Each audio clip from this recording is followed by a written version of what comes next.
Sud Radio. Samedi et dimanche, 22h minuit. Louis Benedy, les aventuriers de l'étrange.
Bonsoir et bienvenue dans les aventuriers de l'étrange. Ce soir, nous allons ouvrir et fermer des dossiers au gré de vos témoignages.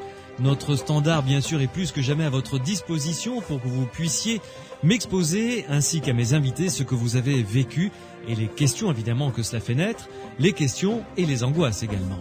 Avec moi donc pour répondre à vos questions et analyser vos témoignages, Pierre Massias, bonsoir. Bonsoir Louis. Pierre Massias, tu t'occupes du site internet que tu as créé qui s'appelle psiland.org, psiland.org, O-R-G, et une grande bonne nouvelle que je te laisse le soin d'annoncer. Une excellente nouvelle parce qu'on me l'a demandé plusieurs fois. D'avoir la disponibilité des émissions via le net, on me l'a demandé plusieurs fois. Et donc c'est chose faite. Toutes les émissions depuis la toute première sont disponibles sur le site psiland.org. Il y a un petit encadré à droite sur l'écran où j'indique donc le programme de la semaine suivante et ce que j'appelle l'historique de l'émission.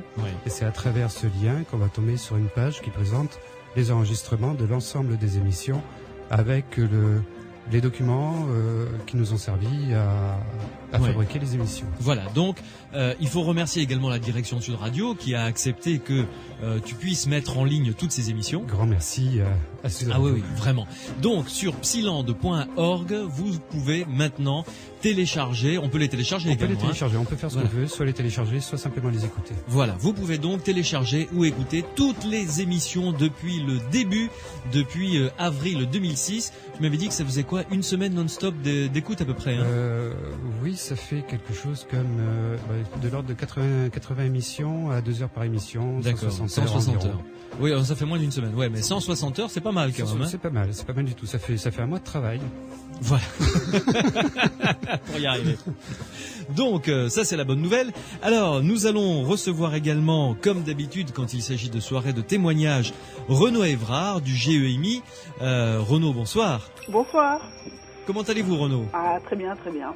Bon, vous allez pouvoir également télécharger toutes les émissions, vous avez vu sur le site de Pierre.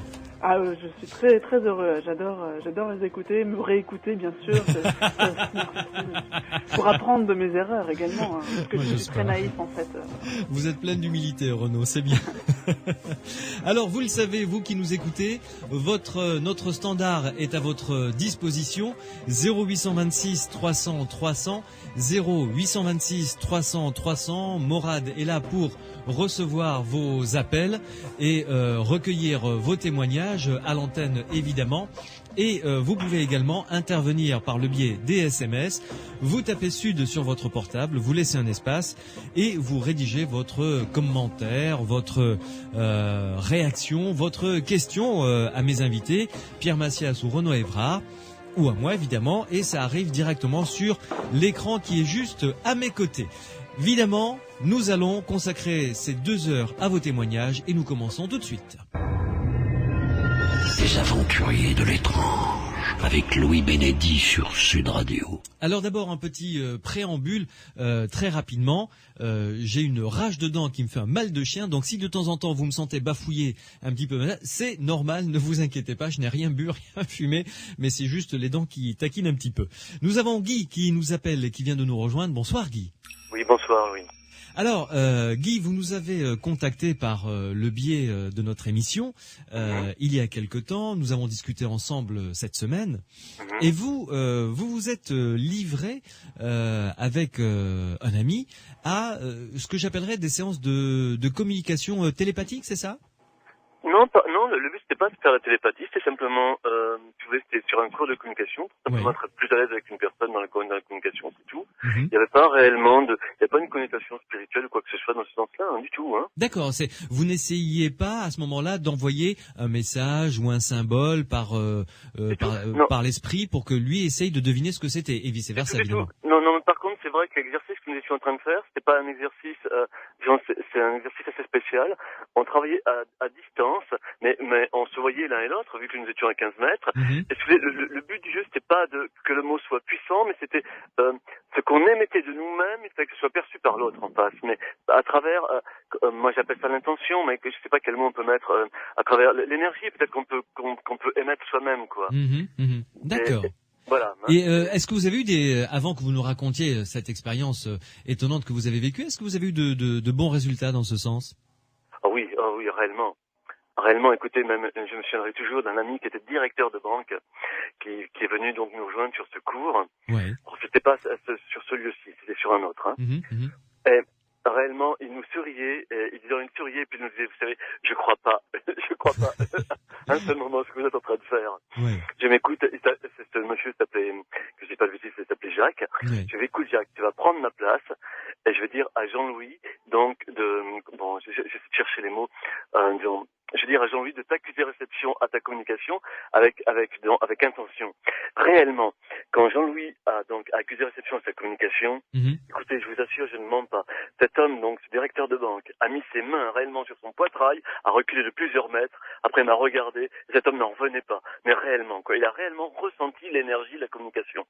Et c'était vraiment génial, quoi. Vraiment. J'aimerais comprendre un peu plus le but de l'exercice, c'est-à-dire vous vous envoyez pas des messages, mais des intentions, c'est-à-dire qu'est-ce que l'autre devait recevoir ou était censé recevoir. Mais tu vois, ce qu'en fait que beaucoup de gens ignorent dans les communications, des fois, on le sait par exemple à travers l'amour, des fois on n'a pas besoin de mots pour que l'autre comprenne en fait. Exact, oui. Mais là, c'est réellement, si vous voulez, c'est de l'amour, énergie, je dirais. Moi, j'ai fait par exemple l'expérience avec des bébés. Réellement, je dis bien des bébés, qui ont de quelques semaines, les tenant dans mes bras, et simplement par la pensée, me dire, ok, là, je lui envoie de l'amour. Je vous assure, je ne vous mens pas. À partir du moment où je disais, là, je décide, le moment où j'envoie de l'amour, le bébé souriait. Écoutez, ce test-là, je l'ai testé des dizaines de fois. À chaque fois, le bébé souriait. Au moment où j'émettais cette intention d'envoyer de l'amour. Donc, en fin de compte, ce qu'on ne sait pas, je pense, au niveau de la communication, comme par exemple, là, je vous parle, vous me parlez, même si vous êtes très loin de moi, je suis convaincu qu'il y a, en effet, il y a des énergies qui passent. Et il y a des individus qui sont capables, réellement, par l'intention, même sans les mots, de faire bouger certaines choses. Mais je suis désolé, je ne sais pas quel mot mettre sur intention, sur énergie, je ne sais pas de quoi il s'agit, hein. Mais je sais que cette force-là existe. Vous savez, c'est un petit peu comme dans la guerre des étoiles, que la force va avec toi. Je pense que c'est tout ça, mélangé. Moi, il me semble, hein. Alors, Guy, racontez-nous maintenant ce que vous avez vécu lors d'une de ces séances de communication. Tout à fait. Donc, je me trouvais avec Jean-Louis. Donc, nous étions à 15 mètres l'un de l'autre. Donc, on travaille debout, pas assis. À un moment donné, donc, on faisait l'exercice. Et à un moment donné, je me frotte les yeux. Je ne voyais plus les jambes de Jean-Louis. Pardon ? Je ne les voyais plus. Et donc, je lui indique, écoute Jean-Louis, je ne vois plus tes jambes. Et lui, donc, surpris que je dise ça, il met ses mains sur ses jambes. Il me dit, mais écoute Guy, je ne sens plus mes jambes. Mais il le criait presque, mais je sens plus mes jambes, où elles sont passées mes jambes. Et donc, pour s'assurer qu'il avait quand même bien ses jambes encore, il s'est mis à marcher en venant vers moi. Et là, je me suis mis à éclater de rire, parce que quand il marchait, j'ai l'impression de voir un nain. Alors que ce type mesure plus d'1m85 quand même. Donc c'est assez extraordinaire. Donc moi je ne voyais pas ses jambes, lui ne les sentait pas. Et quand il marchait, réellement c'était comme s'il n'avait plus de jambes, cet homme. Ah mais ça, attendez, c'est complètement étonnant. Des jambes avaient disparu à quel niveau? Du genou, de la taille? Il n'avait plus du tout de jambes. Il n'avait plus du tout de jambes, cet homme. Je ne voyais, c'est simple, j'avais beau le regarder, il n'avait plus de jambes. Je voyais à travers lui, il n'avait plus de jambes. Ça alors? Mais c'est incroyable, cette histoire, vraiment incroyable. Et Dieu sait combien j'ai pu lire pas mal de bouquins, de parapsycho et tout ça.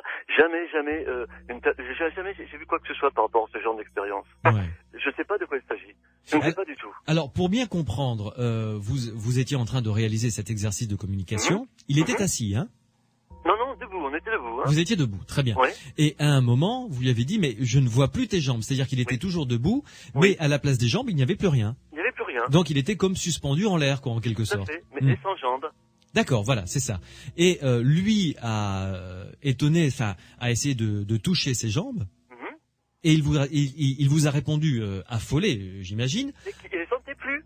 Il les sentait vraiment plus. Il avait beau mettre. Alors, bien sûr, comme il a mis ses mains sur ses jambes elles étaient bien là, forcément. Oui, comme il a mis ses mains dessus. Mais il ne les sentait plus. Et moi, je ne les voyais pas. Aucune sensation nerveuse, quoi, les terminaux nerveux, etc. Enfin, il les sentait plus, il sentait plus ses doigts de pied, etc. D'accord. C'était vraiment incroyable. Il n'avait plus de jambes. Ouais. Et lorsqu'il s'est mis à marcher vers vous, c'est comme s'il flottait en l'air, quoi, finalement.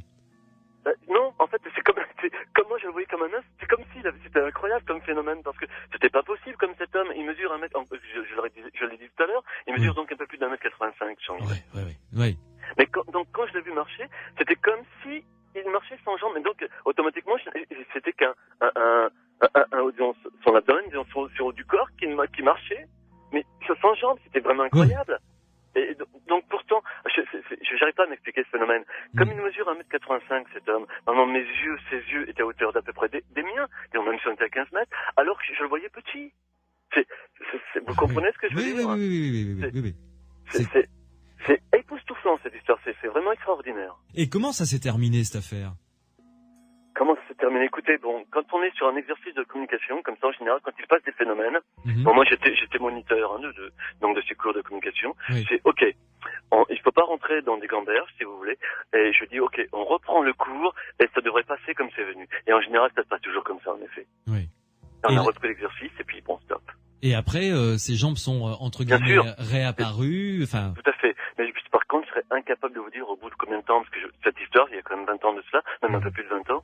Donc je sais pas combien de temps ça a pris, je ne sais pas. Oui. Mais enfin, c'est vrai que ça a de quoi laisser perplexe, oui, effectivement. Complètement. Moi, je crois que j'y repense, mais tous les ans, cette histoire. Vraiment, tous les ans, j'y repense. Que c'est quand même assez extraordinaire. Je veux bien vous croire. Bon, vous restez avec nous, Guy, une pause, et on se retrouve dans quelques minutes avec les analyses et sûrement les questions de Pierre Massias et de Renaud Évrard, mes deux invités. Je vous rappelle que vous pouvez entrer en contact avec nous par le biais des SMS. Vous tapez Sud sur votre portable et vous rédigez votre commentaire, votre réaction. Vous l'envoyez au 71 200, un gentil d'ailleurs SMS de Anne qui dit « Je compatis pour votre rage de dents, bon courage ». Merci Anne, c'est sympa, j'en ai besoin. Et vous pouvez également intervenir, vous le savez, puisque ces 2 heures d'émission sont dédiées à vos témoignages. Vous appelez au 0826 300 300, 0826 300 300 pour venir nous raconter, nous relater ce que vous avez vécu.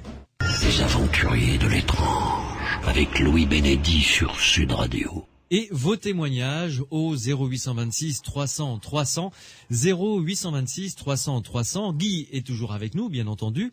Mon cher Guy, donc écoutons avec attention les réactions à votre témoignage, à ce que vous avez vécu de la part de Renaud Évrard et de Pierre Massias. Renaud, qu'en pensez-vous? Si vous avez des questions, évidemment, elles sont les bienvenues. Bonjour Guy, je vous remercie de votre témoignage qui est effectivement très extraordinaire, très original. Après, de dire que vous n'avez jamais rencontré dans la littérature de cas de disparition de membres, de choses comme ça, je peux le comprendre, Mais il y en a quand même quelques-uns, en fait, il y a quand même des études qui ont été faites. Donc, je citerai 2 cas en particulier. Ce serait les cas des études sur les gens qui produisaient des ectoplasmes. Alors, ça vous dit peut-être rien, mais c'est des expériences qui ont eu lieu au début du XXe siècle, en fait, où les gens faisaient apparaître des fantômes. Et on observait parfois qu'il y avait comme un transvasement, c'est-à-dire que certains de leurs membres disparaissaient ou eux-mêmes donnaient l'impression de se dématérialiser pendant que quelque chose d'autre se matérialisait. Donc là, c'était dans des cas d'observation assez étranges. Et deuxième cas, Et là, c'était produit en laboratoire, ça, Renaud ? En laboratoire, en tout cas en situation d'expérimentation. Donc avec plusieurs personnes qui voyaient les mêmes choses, qui prenaient des photographies et des choses comme ça. Alors, et les deuxièmes cas, donc là, c'est non laboratoire, c'est des cas spontanés qui sont rapportés, c'est par rapport à des mystiques qui, dans certains états de transe, étaient capables d'avoir des modifications corporelles de divers genres. Donc ça pouvait être des sortes de disparitions ou des déformations et parfois même des agrandissements, quoi. Donc c'est des choses très étranges que moi-même je ne tenterai pas d'expliquer sur ce cas-là. Alors c'est vrai qu'il y a d'autres hypothèses qu'on peut encore prendre en compte, parce qu'il faut quand même essayer de rationaliser un peu le fait que ce soit une hallucination. Et il y a quand même quelque chose dans le discours qui ressemble à ça, par rapport au fait que cette hallucination vous a quand même fait voir la personne en plus petite qu'elle était, en fait. Il y a quand même eu des déformations des perceptions qui seraient peut-être en jeu. Alors, que l'autre personne ne sente plus ses jambes, ça semble corroborer, en fait, votre dire, mais ça peut être aussi votre suggestion.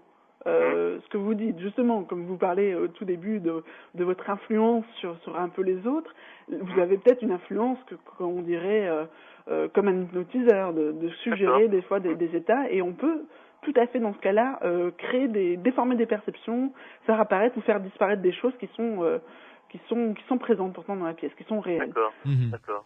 Ah oui, ce serait donc de la suggestion sans que Guy ne le veuille vraiment, qu'il ait suggéré ça, sans que même lui ne le veuille vraiment d'ailleurs, Renaud, si j'ai bien compris. Voilà, il ait pu même se suggérer à lui-même cette idée qui lui est venue à l'esprit, déformer sa propre perception et en même temps la communiquer, cette perception déformée à son ami.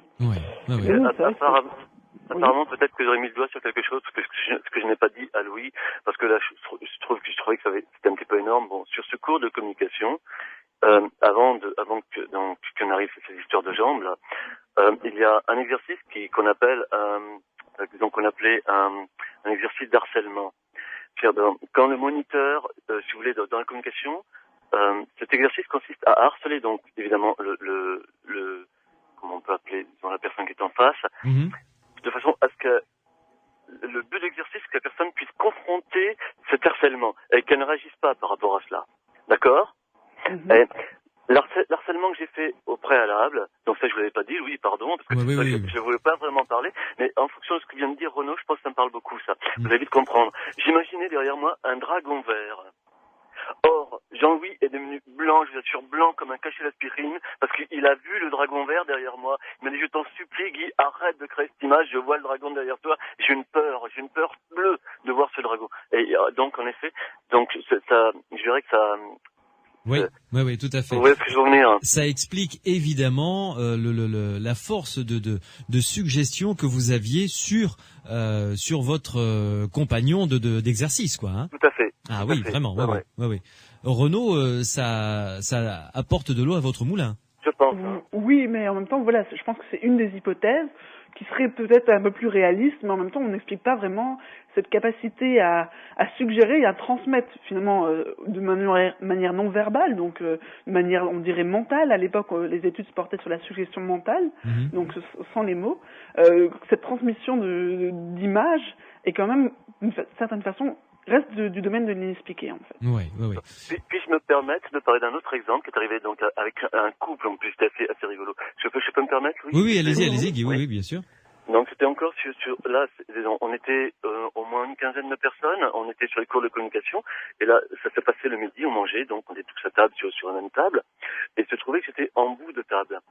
Et les gens me demandaient, donc, si vous voulez, derrière moi, j'avais tout le plateau de la cuisine, et on me demandait, Guy, tu peux passer le sel, Guy, tu peux passer l'eau, ainsi de suite. Et puis, d'un seul coup, une personne du groupe a dit, mais si vous continuez à harceler Guy comme ça, il va vous envoyer sa chaussure. Je sais vraiment pas pourquoi cette personne a dit ça, mais bon, bref, on a fini de manger, et l'après-midi, je me retrouve avec ce couple, avec un couple, sur le cours de communication. Et pendant la pause, le mari de ce couple me dit, Guy, je peux me permettre de poser une question? Je dis, bien, vas-y. Et pourquoi tu t'es levé et que tu as montré ta chaussure? Puis sa femme me dit, mais il n'a pas fait que ça, il a jeté sa chaussure. Je dis, mais non, il n'a pas jeté sa chaussure. Vous vous rendez compte de cette histoire? Alors quand évidemment, je ne suis pas du tout levé, je n'ai pas du tout bougé de ma place.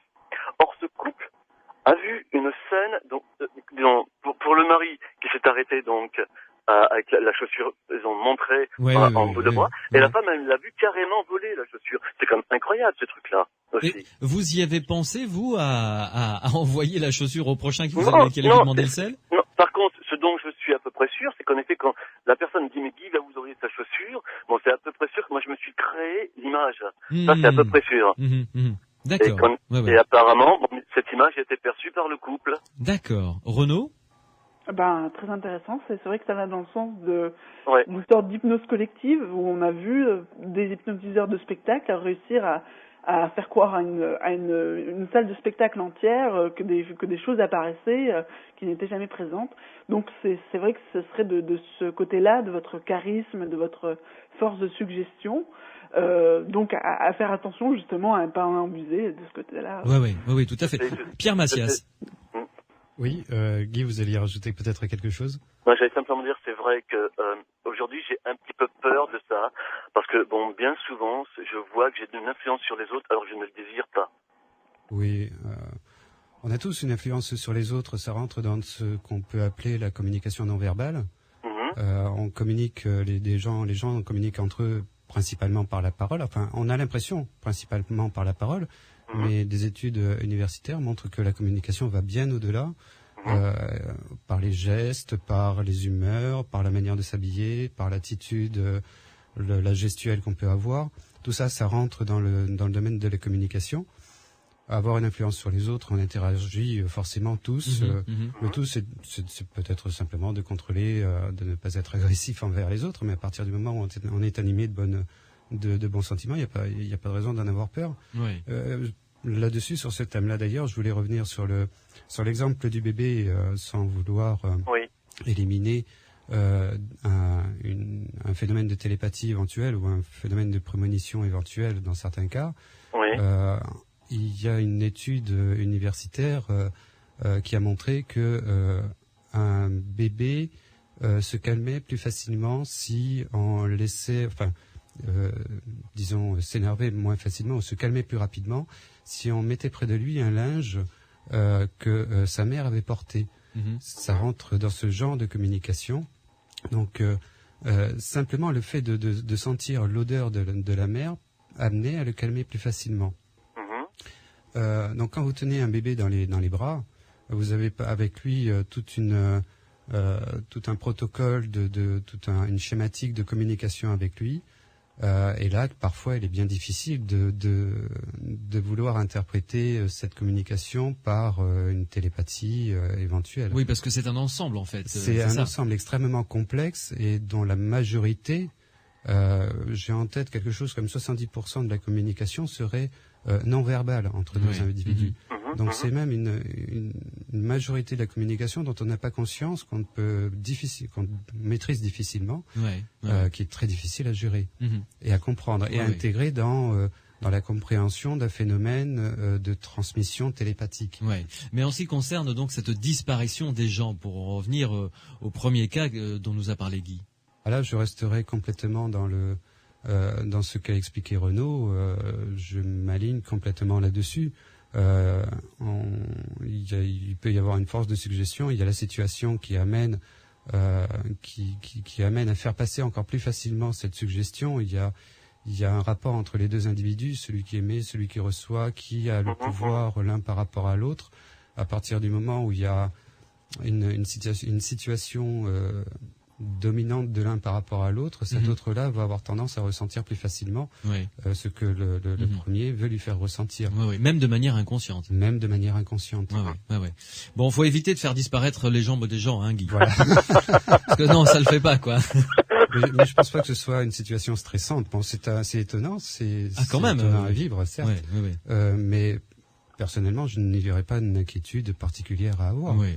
Enfin, cela dit, Jean-Louis, c'était le prénom de celui avec qui vous partagez l'exercice, a quand même, comme disent certains, a quand même flippé, quoi. C'était pas... Il a flippé, d'autant plus si vous connaissiez cet individu, il est quand même chef de personnel de l'entreprise, c'est vraiment un grand gabarit, c'est quelqu'un qui a vraiment un charisme aussi vraiment fort, c'est quelqu'un fort, et donc ça va quand même bien perturbé. Oui, c'est insolite, et pourtant il a été bousculé, quoi. Vraiment. Ah bah oui, je comprends un peu. Bon, très bien. Guy, en tout cas, merci de nous avoir relaté cette histoire tout à fait étonnante, et faites attention aux images mentales que vous envoyez aux autres, alors, à partir de maintenant. Oui, si je peux me permettre, j'ai entendu donc votre demande par rapport au prochain sujet. Si je peux me permettre, moi j'ai vécu il y a 4 ans de cela dans un château. Si vous êtes intéressé, moi je veux bien témoigner la prochaine fois. Ça a duré pendant une semaine, toutes les nuits, le fantôme venait m'emmerder dans ma chambre. Ah bon? Si ça peut vous intéresser, je pourrais vous donner le nom du château. Oui. Il n'y a pas de problème, même les gens du château connaissent, il y en a 3 fantômes en fait dans ce château. Oui. Moi, ça était un seul des 3 qui venait me gêner toutes les nuits. Il venait secouer ma fenêtre, il m'a réveillé toutes les nuits. Ah bon? La dernière nuit, j'ai plus voulu dormir dans ma chambre, j'ai bougé de chambre, parce qu'à la fin, j'en avais marre, quoi. Donc, c'est tout à fait. Oui, c'est tout à fait intéressant. Écoutez, Guy, j'ai vos coordonnées. Donc, si là vous devez aller vous coucher, qu'est-ce que vous avez rien de prévu d'ici minuit? Je vais lire maintenant. Bon, très bien. Alors, gardez le téléphone à vos côtés, parce que nous avons d'autres témoignages qui arrivent au standard. Et écoutez, dès qu'on a une place, si on peut, avant minuit, on vous rappelle pour écouter cette histoire tout à fait passionnante, d'accord? Oui, mais si vous me rappelez avant minuit, par contre, je suis pas foutu de vous retrouver le nom du château. Il faudrait, si vous voulez, moi, dans la semaine, je peux en effet auprès de ma compagne lui demander, et je pourrais retrouver le nom du château. Et d'accord. Vous dire exactement où il se trouve. Ok, on prend rendez-vous pour une autre émission, alors. D'accord. Allez, promis. Merci, Guy. Ok. Bonne soirée. Et bonne émission. Merci beaucoup. Merci à vous, Guy. 0826 300 300. Morad est au standard. Il attend vos appels, vos témoignages. Dans quelques minutes, Frédéric va venir nous rejoindre. Frédéric qui a vécu une sortie hors du corps durant un coma.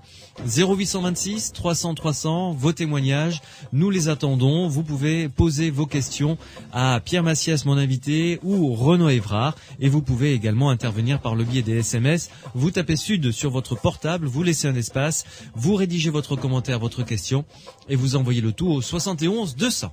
Les aventuriers de l'étrange, avec Louis Bénédit sur Sud Radio. 0826 300 300, vous pouvez nous appeler car ces 2 heures sont consacrées entièrement et exclusivement à vos témoignages. 0826 300 300. Morad est au standard pour recueillir vos témoignages. Ensuite, il vous rappelle pour que vous puissiez intervenir à l'antenne, bien entendu, où vous pouvez nous envoyer vos commentaires, vos questions que vous aimeriez poser aux témoins ou à mes invités, Pierre Massias ou encore à Renaud Évrard. Pour les SMS, vous les envoyez au 71 200, précédé d'abord par le mot Sud, vous laissez un espace et vous rédigez votre commentaire. Frédéric, bonsoir. Bonjour. Alors, mon cher Frédéric, vous nous avez laissé un message sur notre répondeur au 0826 300 300. Oui. Vous avez vécu quelque chose quand même d'assez particulier. Particulier. Ah oui, ouais. Pour le moins, vous allez nous raconter ça en détail. Et d'abord, ça s'est passé il y a combien d'années ou combien de temps? Alors, il y a 27 ans. 27 ans. Voilà. Et vous vous en souvenez de manière parfaite? Je m'en souviens parce que ça m'avait beaucoup marqué. Oui. Bien sûr, ça m'avait beaucoup marqué et j'avais jamais entendu personne dire pareil que moi et bon, ça arrive pas à tout le monde non plus. Oui, c'est exact. Voilà. Et alors, moi, c'est, on va commencer par le début. Oui. Ce qui a provoqué, parce que vous, c'est durant un coma que vous avez vécu des choses particulières. Oui. Qu'est-ce qui a provoqué ce coma? Alors, je me suis baigné dans un étang qui était malheureusement pollué. Alors, quand je suis arrivé sur le bord, j'avais déjà 41 5/10 température. Ouais. Alors là, bon, je me suis retrouvé aux urgences, bien sûr. Et bon, puis là, je suis tombé dans le coma, quoi. Pendant un mois. Un mois de coma. Voilà, ça s'est passé en 85 et c'est arrivé le 15 août. D'accord. Et alors, ce qui est étonnant, c'est que vous avez des souvenirs de moments où vous étiez dans le coma. Oui, j'ai des souvenirs parce que je voyais mes parents, mais bon, bien sûr, ils peuvent me voir, mais pas comme moi je les voyais, quoi. C'est-à-dire que bon, moi je me voyais sur mon lit, Je voyais mon père, puis je voyais ma mère, bon, l'un après l'autre, parce qu'ils n'avaient pas le droit de rentrer, bien sûr, tous les deux en même temps dans la chambre. Oui. Voilà, bon, c'est dur d'en parler quand même, parce que c'est des souvenirs que je gardais un peu pour moi. Bien sûr, j'imagine. Voilà. Douloureux ou est-ce que vous êtes assez serein par rapport à ça quand même? Mais au départ, on n'y croit pas trop, surtout quand on arrive de là, quoi. Hein. Surtout quand on arrive d'un grand coma, quoi, et on n'y croit pas trop, parce que bon, j'en ai parlé un peu avec mon père après. Il m'a dit non, c'est complètement ridicule, c'est pas possible, t'as rêvé, quoi. T'as rêvé, quoi. Ouais. Et en définitive, je connaissais l'infirmière qui venait me soigner tous les jours et que je l'avais jamais vue. Je connaissais son nom, je savais qu'elle était blonde, voilà. Et alors, quand vous voyez vos parents, d'abord, vous vous êtes vu, vous, allongé sur le lit. Oui. Bien. Vous vous êtes vu, vous étiez où? Vous savez, comme si vous étiez une caméra, vous étiez où? Vous étiez en hauteur? Moi, j'étais au pied du lit. D'accord, vous étiez au pied du lit et vous vous voyez donc allongé comme si vous étiez venu vous visiter, quoi, en quelque sorte. Voilà. Ouais. Et vos parents, vous les avez vus donc à vos côtés, c'est ça, votre père? Oui, oui. Mon père se mettait toujours du côté que ma mère se mettait, quoi. Toujours où il y avait la petite chaise. Et puis je les ai vus comme ça et j'ai essayé, mais je pouvais pas les atteindre, quoi. Je pouvais pas les atteindre. J'ai essayé de parler avec eux, mais je pouvais pas les atteindre parce que moi j'étais dans le lit. Mon vrai moi, il était dans le lit. Pour moi, c'est ça, quoi. Et est-ce que quand vous étiez debout au pied du lit, est-ce que vous êtes regardé, c'est-à-dire est-ce que vous avez vu si vous aviez des bras, des jambes, si votre corps était complet ou si vous étiez juste quelque chose en train de flotter là? Vous vous en souvenez pas de ça? Je sais que j'étais plein de tuyaux, quoi. Oui. J'étais plein de tuyaux. Je me rappelle de tous ces tuyaux, beaucoup. Et cet état où vous étiez hors de vous, hein, vous étiez hors de votre corps, a duré combien de temps? Vous tous les jours, vous avez vu quelque chose ou c'est Je peux pas le dire ça. C'est justement ça, je peux pas le dire. Je peux pas dire ça c'est arrivé tel jour, ça c'est arrivé tel jour. C'est quand même flou aussi au bout de 27 ans. C'est quand même assez flou, quoi. Et comme on m'avait tellement dit non, t'as rêvé. Bon, j'ai essayé de garder ça pour moi. J'ai essayé de garder ça pour moi et puis quand j'ai écouté cette émission justement, ça m'a fait voir qu'il y avait d'autres gens comme moi, quoi. Bien sûr. Et c'est là où j'ai dit, je suis pas fou, quoi. J'ai bien vu ce que j'ai vu. Ça vous a rassuré de comprendre, d'apprendre ça? Beaucoup. Ben écoutez, au moins si l'émission sert à ça, vous voyez, c'est vraiment... C'est déjà énorme. Oui. C'est déjà énorme. C'est déjà beaucoup, oui, je suis d'accord avec vous. Dites-moi, Frédéric, quand vous êtes sorti de votre coma, oui. Ces souvenirs, on va appeler ça les souvenirs, hein, pour le moment. Ces souvenirs vous sont venus tout de suite ou c'est venu petit à petit? Comment ça s'est passé? Non, petit à petit, c'est venu. C'est pas venu dès que je suis sorti du coma. C'est venu petit à petit quand j'ai vu déjà les gens que je connaissais pas et que je les appelais déjà par leur prénom, quoi. C'est des petits signes comme ça, mais c'est pas venu du jour au lendemain. C'est parce qu'après un mois de coma, j'ai fait encore 2 mois d'hôpital après. Bien sûr, oui. Et bon, après j'ai revu ces personnes et je les avais jamais vues, quoi.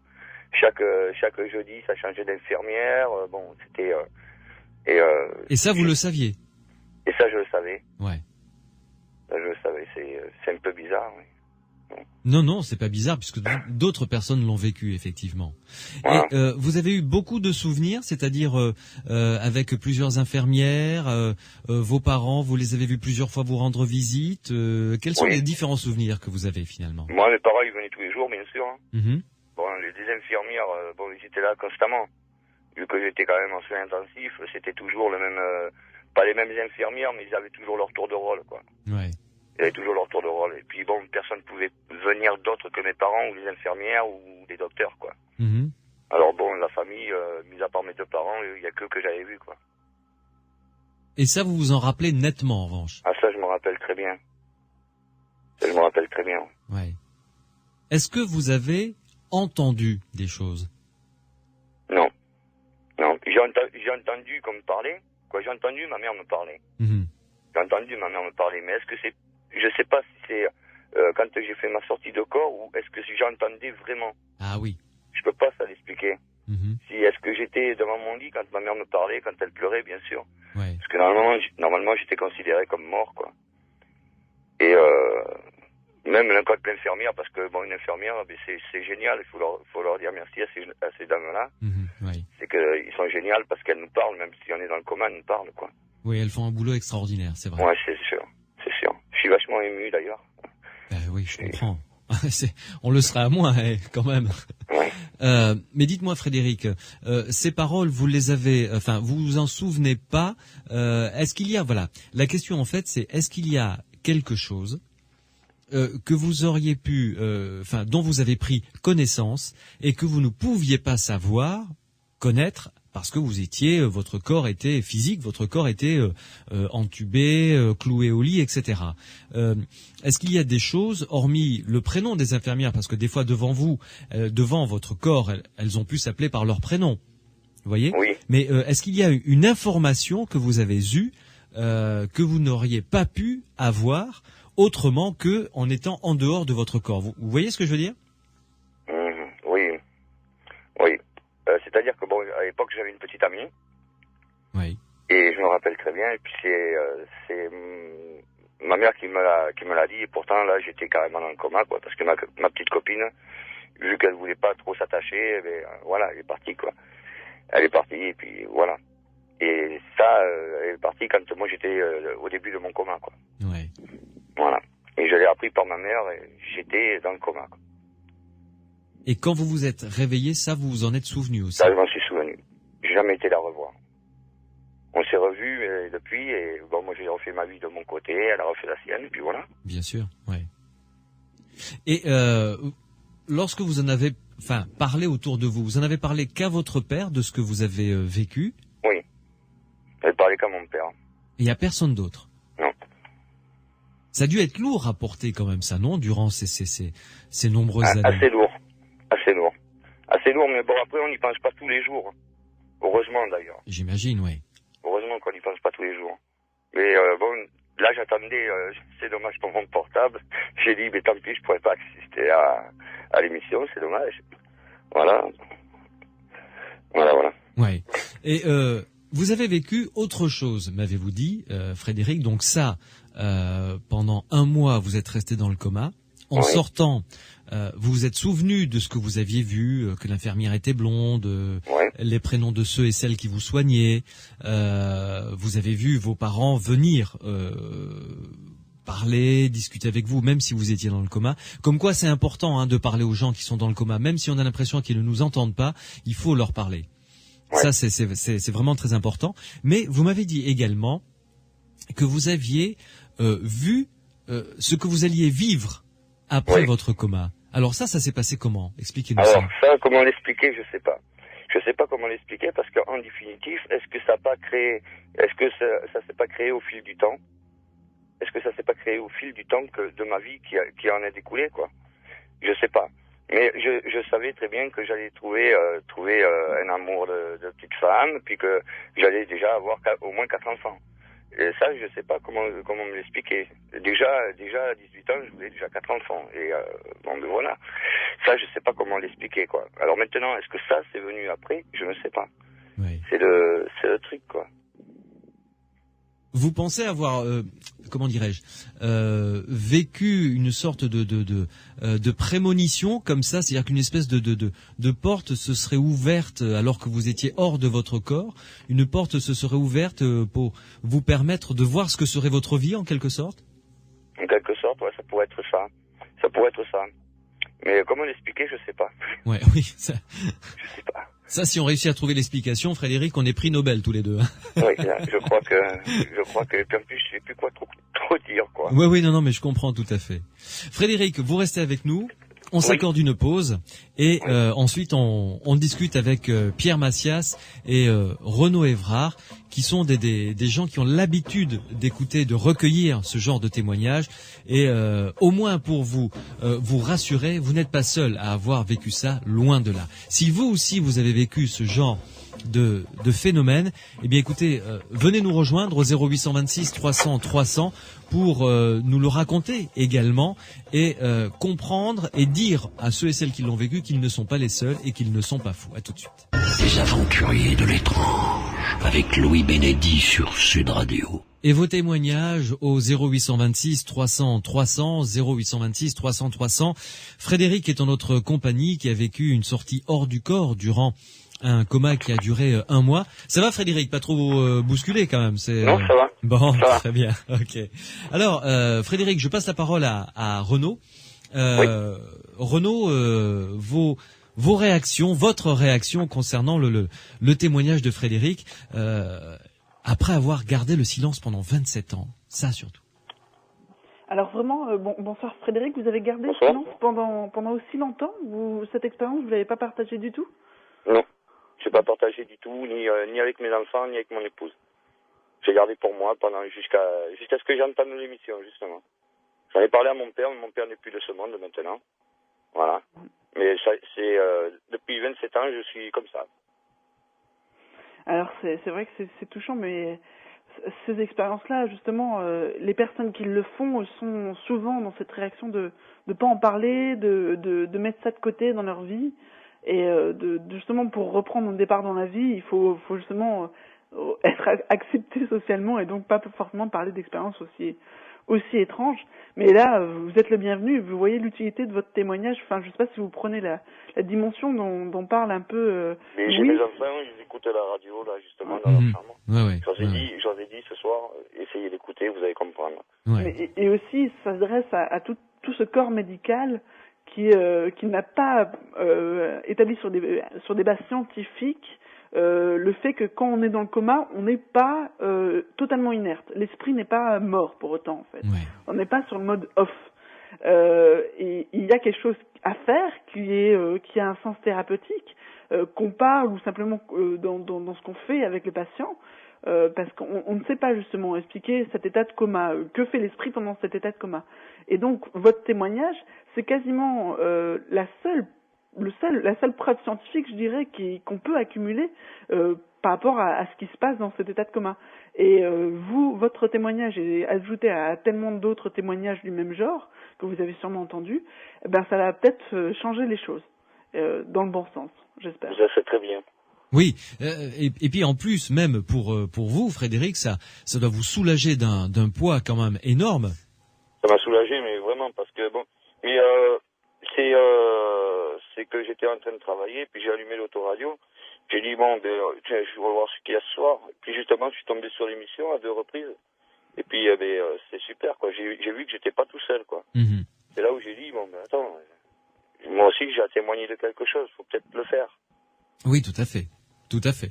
Et juste, c'est peut-être indiscret comme question, mais maintenant que vous en avez parlé ouvertement, est-ce que vous en parlerez plus volontiers avec autour de vous, peut-être à des amis proches ou à des parents? Non. Vous préférez quand même garder ça dans votre cercle privé. Voilà. Oui, je comprends tout à fait. En parler avec mes enfants s'ils sont encore réveillés, mais je pense qu'ils sont réveillés parce que je vois la lumière. Justement, je suis dehors, devant chez moi, dans ma voiture, pour pas qu'ils viennent m'embêter, quoi. Ils ont 18 ans maintenant. Oh, ça va, ils peuvent se coucher un peu. La petite a 10 ans quand même. Bon, faudra pas qu'elle tarde trop à se coucher quand même, hein. Bon, c'est quoi? D'accord. Pierre Massias. Oui, bonsoir Frédéric. Bonsoir. Personnellement, le premier sentiment que ça génère chez moi, c'est un sentiment de révolte inouïe. C'est comment dans notre société on ne peut pas parler d'une expérience personnelle. Quels mécanismes font qu'on risque d'être pris d'être tourné en ridicule pour une expérience vécue aussi forte que ça, et qui amène les gens à ne pas témoigner pendant 27 ans. Je ressens actuellement un sentiment de révolte très très fort. Oui. Mais c'est vrai qu'au départ, quand même on parlait à mon père, il m'a dit c'est complètement idiot, c'est complètement idiot. Voilà, c'est complètement idiot. Il m'avait dit, quand il m'avait, je sais plus ce qu'il m'avait trop répondu. C'est comme celui qui voit la Sainte Marie, et puis voilà quoi. Oui. C'est complètement idiot quoi. Voilà. Mais toute expérience vécue, toute expérience humaine ne peut pas être ridicule. On a un vécu, on est en droit de l'exprimer, on est en droit de demander des explications. En plus de ça, comme on s'en aperçoit maintenant, il y a quantité de gens qui ont vécu ce type d'expérience. Encore aujourd'hui, comme on est en droit, un citoyen est en droit de pouvoir dire voilà ce qui m'est arrivé, donnez-moi une explication ou une voie d'explication ou quelques éléments. Bon, c'est pas ici, personnellement, je vais pas vous donner une explication. Et en plus, c'est pas vraiment mon domaine, puisque c'est le domaine de Jans France, avec en particulier Evelyne Sarah-Mercier, Jean-Pierre Jourdan, Jocelyn Morisson sur Toulouse, des gens comme ça. Personnellement, ce que je pourrais vous conseiller, manifestement, vous avez vécu effectivement une OBE qui restait assez floue, mais qui me semble... Une sortie hors du corps. Oui, une sortie hors du corps, qui me semble tout à fait correspondre à ce qu'on connaît dans ce domaine. Et auquel donc s'intéresse Jans France, dont je vais rappeler le site internet. Oui, tout à fait. Donc il s'agit, ça a changé récemment, c'est http://perso.orange.fr/Jans France.org. Un peu compliqué quand même. Un petit peu compliqué quand même. Ouais. Éventuellement, si on nous écrit à étrange@sudradio.fr, oui, par mail, souci pour retourner. On peut envoyer le lien. Voilà. D'accord. Bon, là, vous pourrez donc rencontrer, discuter, même par téléphone dans un premier temps, des gens qui auront vécu ce type d'expérience. La même chose que vous. La même chose que vous, des gens qui s'intéressent au domaine comme le docteur Jourdan depuis des années et des années. Qu'on va recevoir bientôt d'ailleurs. Et aussi des gens qui ont vécu, qui ont eu cette expérience.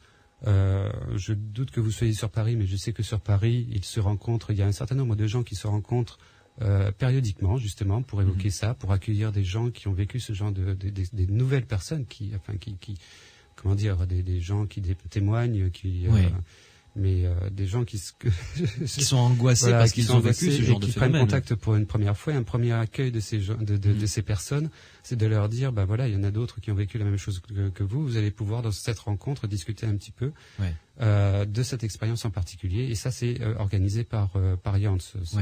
Mis en place par Jans. Alors, Frédéric, avant de redonner la parole à Pierre Massias, pour en revenir spécifiquement à ce que vous avez vécu, le phénomène que vous avez vécu, les infirmières, par exemple, vous les reconnaissiez à leur visage quand, une fois sorties du coma, quand elles arrivaient?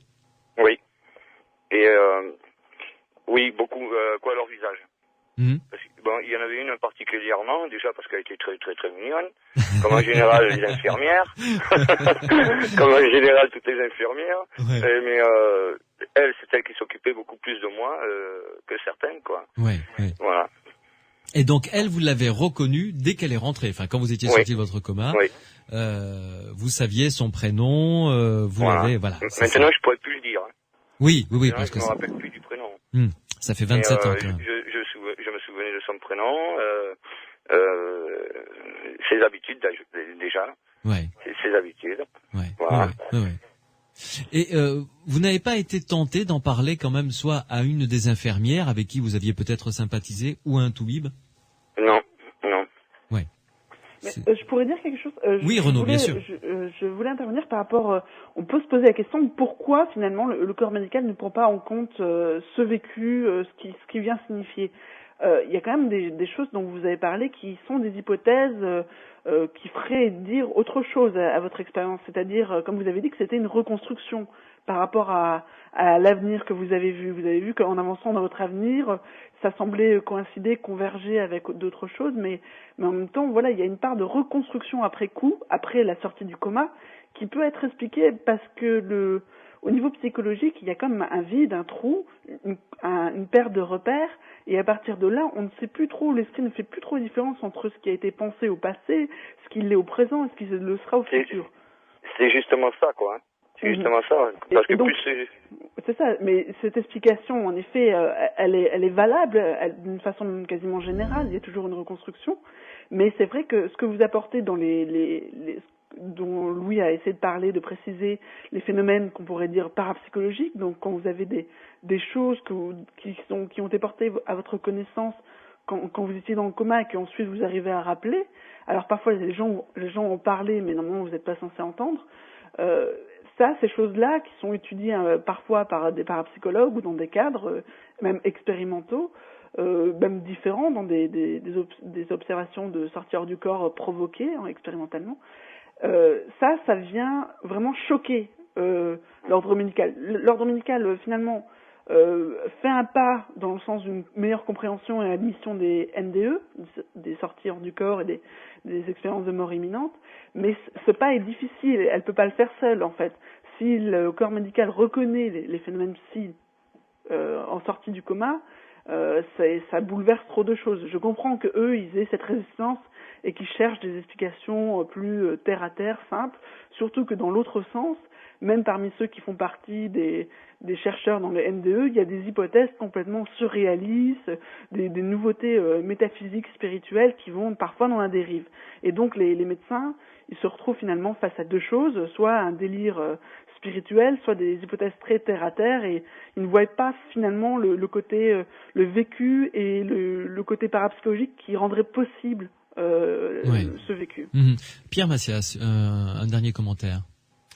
Oui, je vais aussi tout à fait dans le sens de ce que vient de dire Renaud.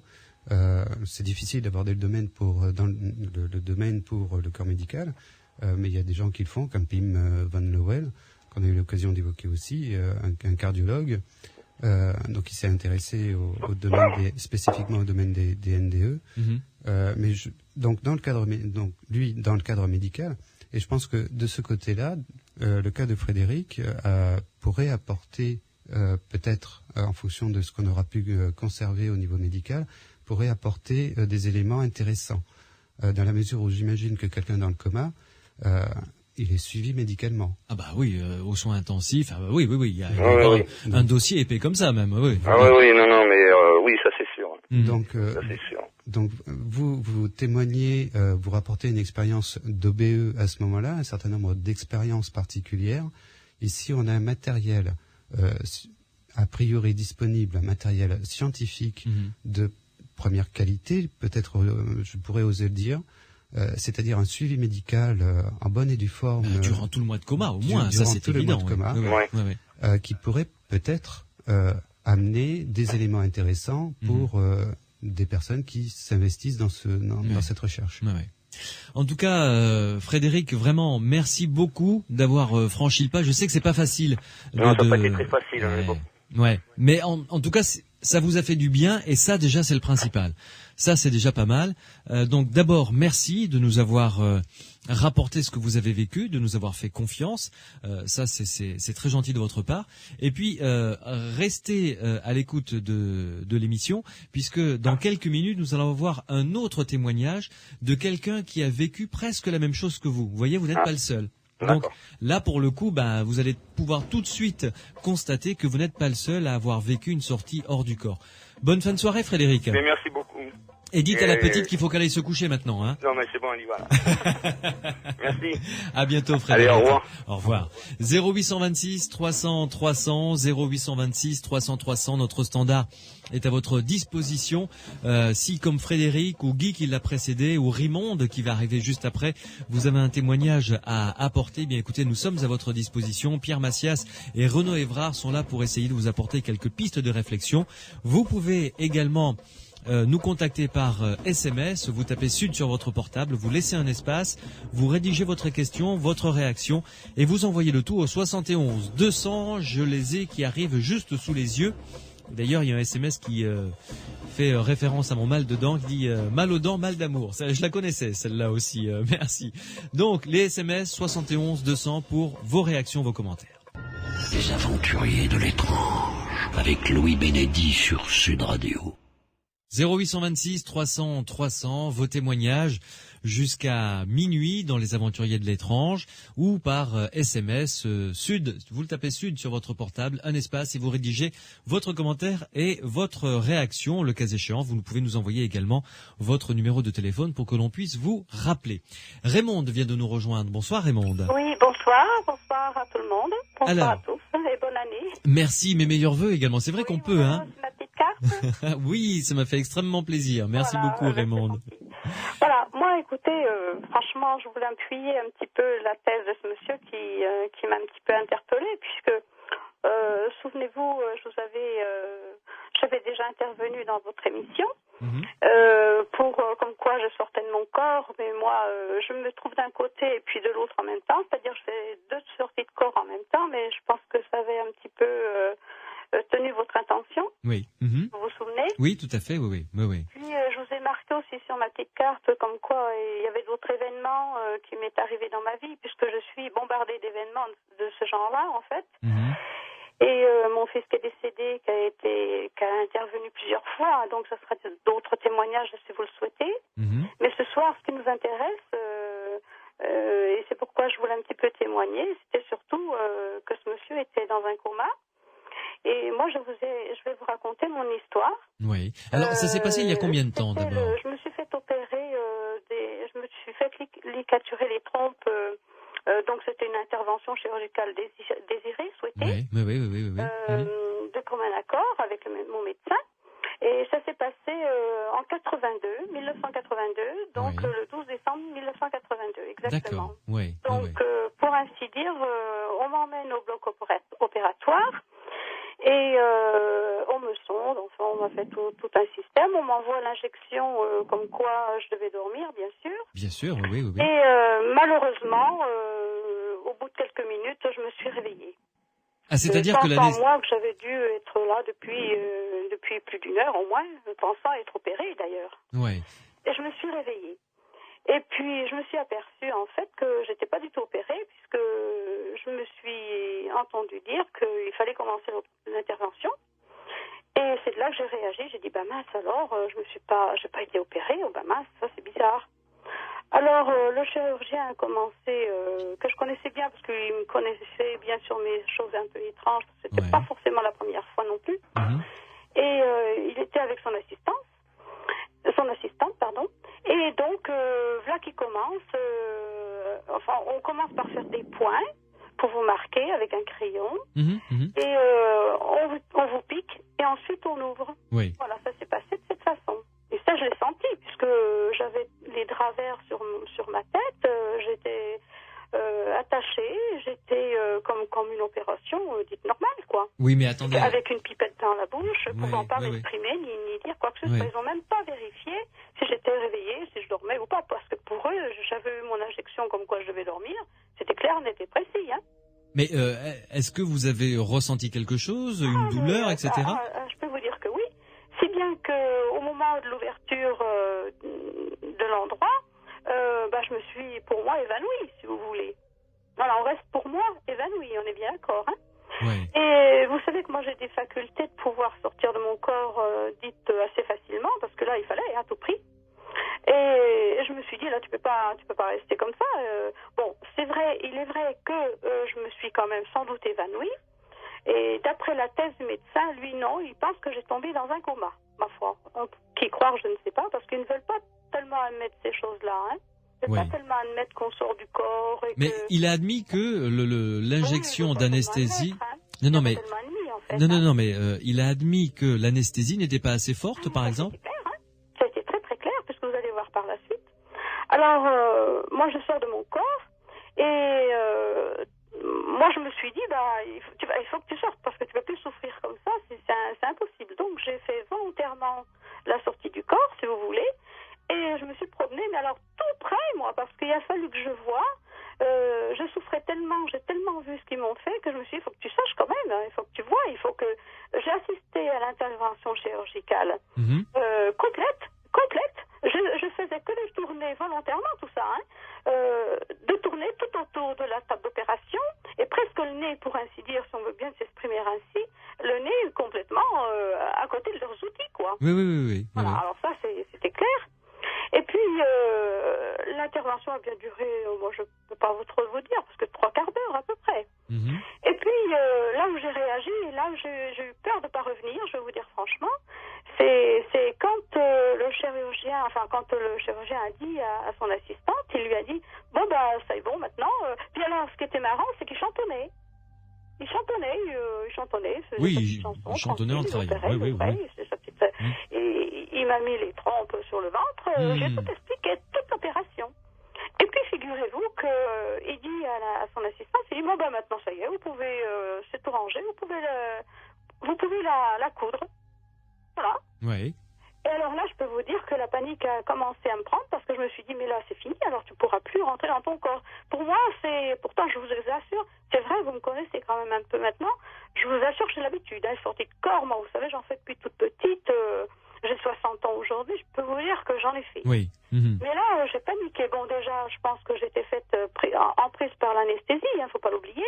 La douleur qui m'avait quand même fait tourner la tête. Oui. Et puis, je me suis dit, c'est bon, tu as pu rentrer, quoi, maintenant, ça y est. Pour moi, c'était clair. Je n'avais pas du tout entendu le mot coma, ni perdu connaissance de la part du médecin, puisqu'ils étaient complètement hors, pas du tout au courant, puisque j'avais le drap sur le visage.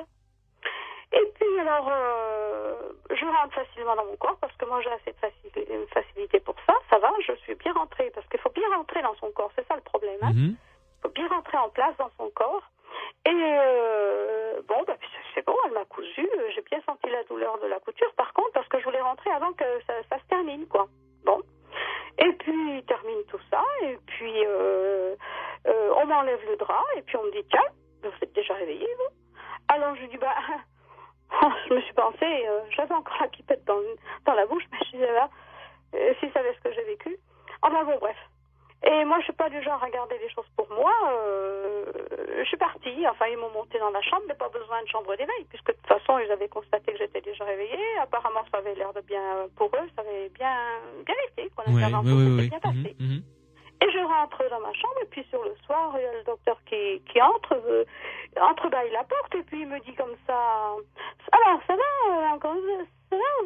ça s'est bien passé, alors je vois que ça a l'air d'aller, vous êtes déjà assise. Ben, je dis oui, alors je lui dis, ah ben docteur, vous quand vous opérez, ben, vous chantonnez un peu bien, vous chantez bien. Et il était prêt à fermer la porte, et puis tout à coup, je vois le médecin rentrer dans la porte, et me dit, pardon, qu'est-ce que vous m'avez dit là? Ben, je dis, bah ouais. Chantez bien. Quand vous opérez, vous chantez bien. Je lui dis, mais il m'a dit, mais c'est pas possible, vous m'avez... Ah, mais ça fait tilt quand même pour lui, parce qu'il s'est dit, bah oui, il pouvait pas nier qu'il n'avait pas chanté quand même, hein. Il pouvait pas nier, c'était pas possible. Oui, parce que il devait le faire d'habitude. Son assistante à ma droite, donc j'ai tout décrit la scène, alors il m'a dit, là, il s'est assis sur mon lit, il m'a dit, là, maintenant, vous allez m'en dire plus. Et... il faut savoir que ce monsieur, moi, j'avais été opérée d'un pied déjà, et j'avais une cliente qui savait que j'étais médium et qui m'avait consultée et qui lui avait dit, bah tiens, c'est ma médium. Alors tout le temps quand il venait dans ma chambre, il disait, alors ma médium. Donc on se connaissait un petit peu. Oui, tout à fait, oui. Mais même, hein, je lui aurais dit carrément. Hein, mais quelle a été sa réaction? Quelle a été Raymond? Voilà, Raymond, écoutez-moi, quelle a été sa réaction, lui, quand vous lui avez dit ça? Sa réaction, il était baba. Parce que déjà de une, il m'a dit, attendez, vous me dites que vous êtes évanoui, mais pour moi, je pense que vous avez eu un coma. Tombé dans un coma, il me dit. Ouais. Ah, mais moi, j'ai dit, écoutez, je peux pas vous dire, je n'ai jamais fait. M'évanouir non plus, je peux pas vous donner Moi, je vous dis m'évanouir parce que la douleur était tellement intense que moi, je me suis vue partir, hein, je l'ai senti. Hein. Oui. Et il m'a dit, moi, je pense que vous êtes tombé dans un coma.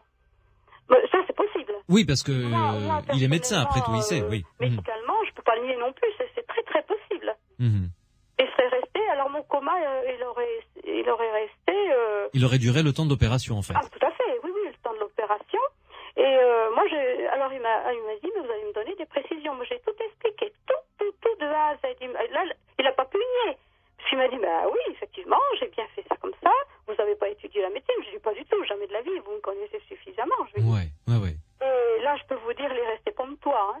Et en fait, là, j'ai eu on parlait d'examen tout à l'heure pour ce monsieur, j'en ai eu certainement moins que lui, mais j'aime autant vous dire que j'en ai eu 2-3 séries à la suite à cause du cœur, hein, parce qu'ils ont cru que j'allais pas tenir le coup, quoi.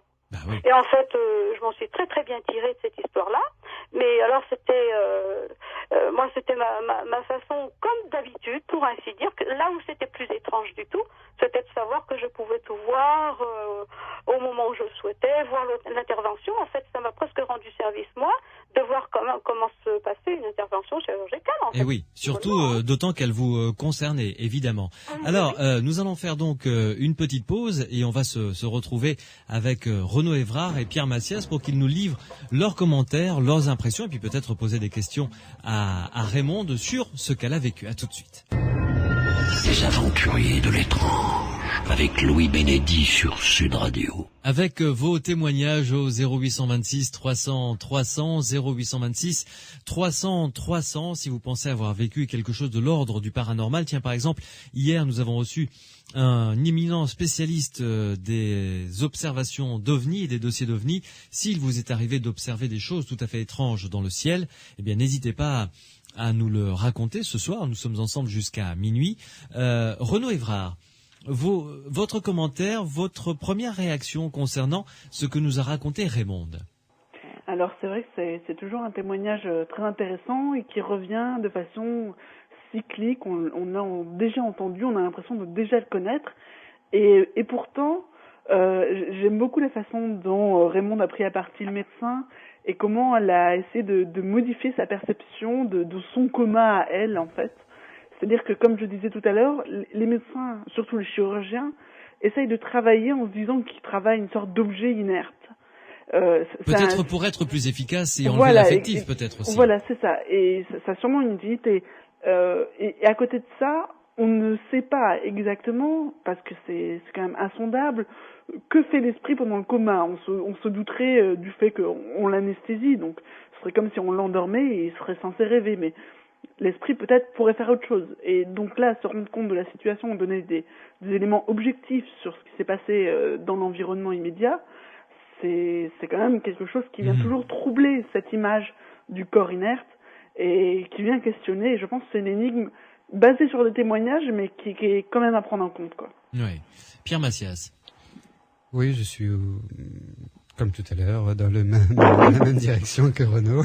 Il est difficile de rajouter quelque chose derrière lui. On a un témoignage, je dirais, classique d'OBE, entre guillemets, bien que celui-là soit particulièrement fourni, sans doute plus que la plupart des témoignages. Et ça me fait penser, en plus, Raymonde donc a expliqué son cas dans le détail au chirurgien qui a, semble-t-il, voulu en savoir davantage.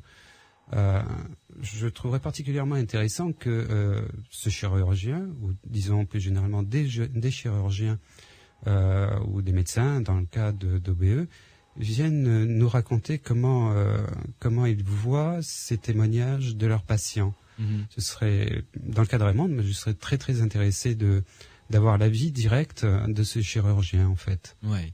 Donc c'est un appel tout à fait intéressant que lance Pierre. Que lance Pierre, c'est pas mal celle-là. Wow. Bon, bref. Alors non, ce que je voulais dire, c'est que si vous êtes médecin, si vous êtes chirurgien, c'est la fatigue. Excusez-moi. Si vous êtes chirurgien et que un de vos patients vous a dit, ben voilà, moi j'ai vu ce que vous m'avez fait. De quelle manière, j'en sais rien. J'ai vu mon corps, j'ai vu l'opération, etc. Appelez-nous au 0826 300 300 pour nous dire comment vous l'avez ressenti, ça, quand le patient vous raconte ce qu'il a vu, ce que vous lui avez fait, etc. Ça doit être assez perturbant. Renaud Evrard, est-ce que dans la littérature paranormale, il y a ce genre de témoignage également? Oui, énormément en fait.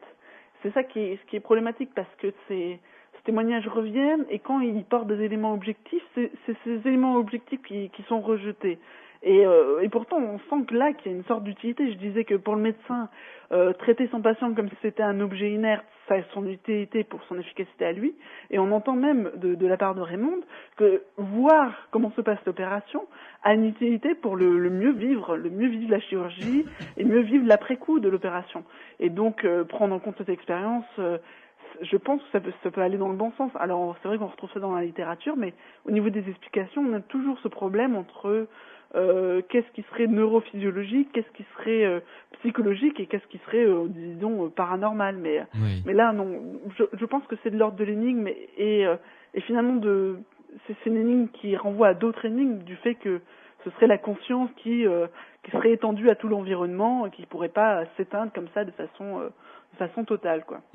Disons que en ce qui concerne les sons, on peut imaginer que le cerveau, même si la personne est anesthésiée ou dans le coma ou évanouie, peut enregistrer de manière inconsciente les sons. Ça, on peut se dire, bon, il peut y avoir cet aspect-là.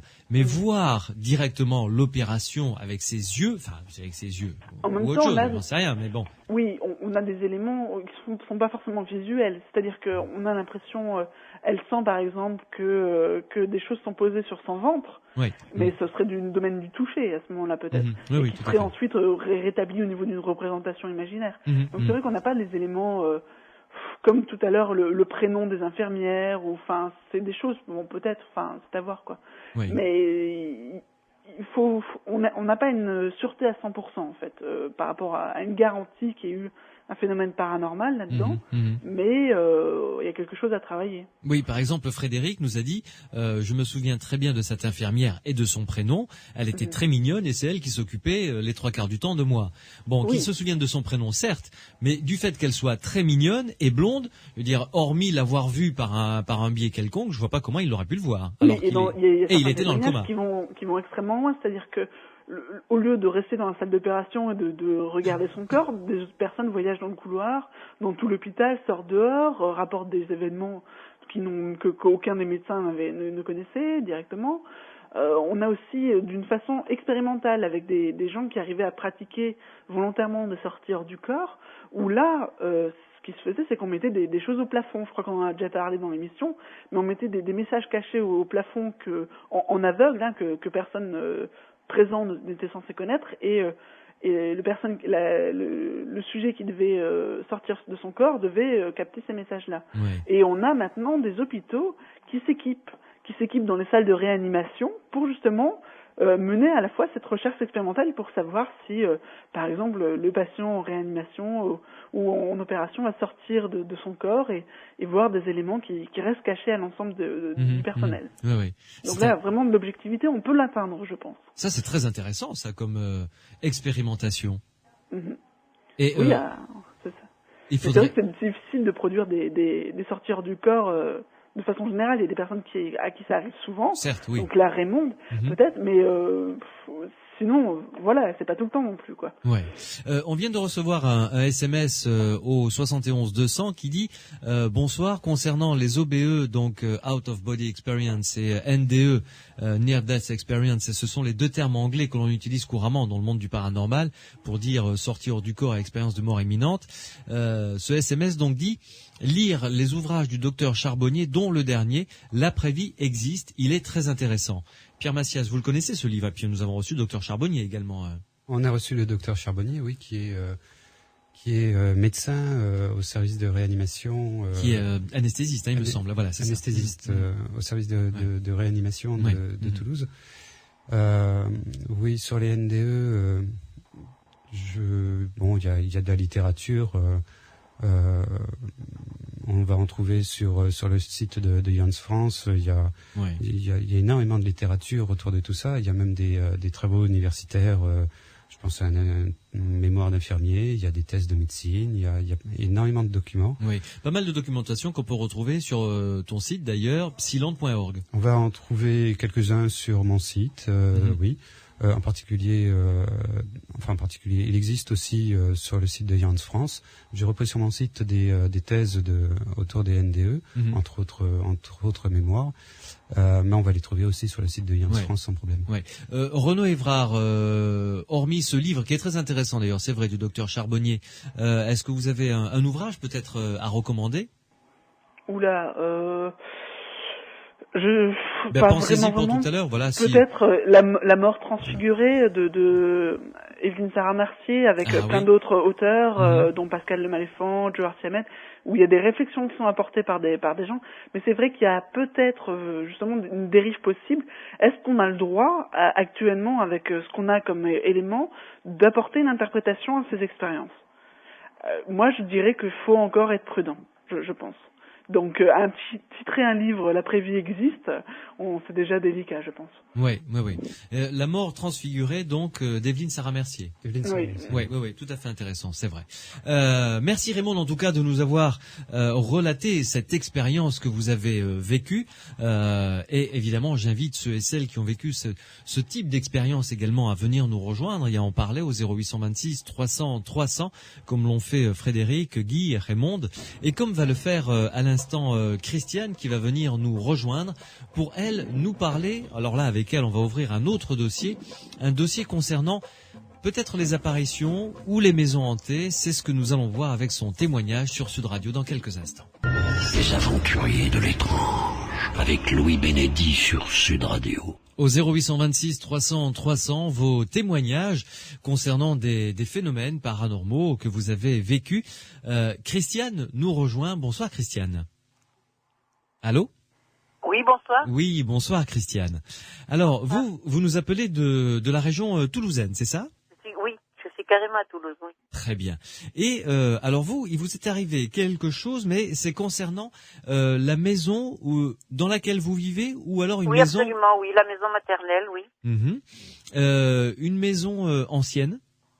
Oui, qui a été construite en 1810, une vraie Toulousaine. Ah, vous en avez de la chance. N'est-ce pas ? Oui, tout à fait. Alors, dites-moi Christiane, qu'est-ce qui se passe dans votre maison ? Eh bien, ceci date des années 90, ça a duré plusieurs années. Lorsque nous étions dans la cuisine rapportée au dos de la maison, comme souvent dans ces maisons, nous apercevions le soir avec ma fille et d'autres personnes 2 silhouettes comme consistance d'un nuage, blanche, lumineuse, et dont nous ne voyions jamais la partie basse. Du genou au sol, il y avait un vide. Et c'était un couple, comme alors ce qui pourrait représenter l'homme était assez grand et fin, mince. Et à côté de lui, il y avait une autre silhouette. Ils étaient côte à côte, vraiment bien serrés, d'une personne qui aurait pu être une dame. Ils avançaient très doucement, toujours perpendiculairement à l'axe de la maison. La maison est très longue, elle fait 11,50 mètres, plus la cuisine de 5 mètres, comme je vous disais hier. Et on voyait avancer donc ce couple extrêmement tranquillement, calme, toujours perpendiculairement donc à l'axe, du couloir à une des cheminées, et soit dans le sens inverse. On n'a jamais eu peur, on regardait ça avec, curiosité, mais bon, ça s'est reproduit de très très nombreuses fois.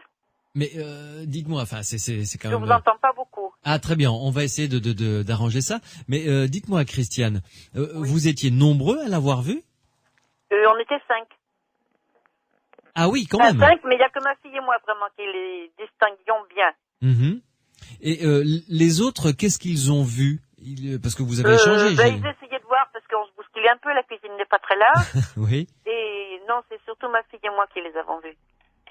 Et vous avez comparé ce que vous aviez vu. Vous en avez discuté avec votre fille et vous avez vu la même chose.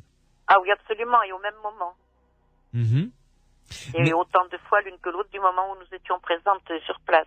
Oui. Ça se produisait à quelle heure ? Est-ce que ça se produisait à la même heure ? Ça se produisait, ma fille était étudiante, donc elle se couchait pas tard, vers quand la nuit était tombée.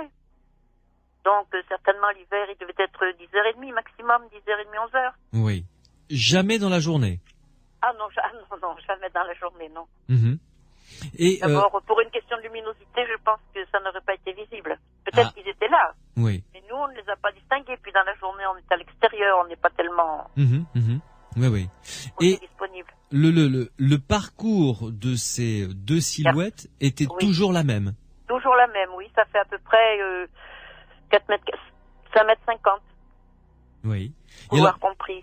Ils apparaissaient où et allaient jusqu'à où alors ?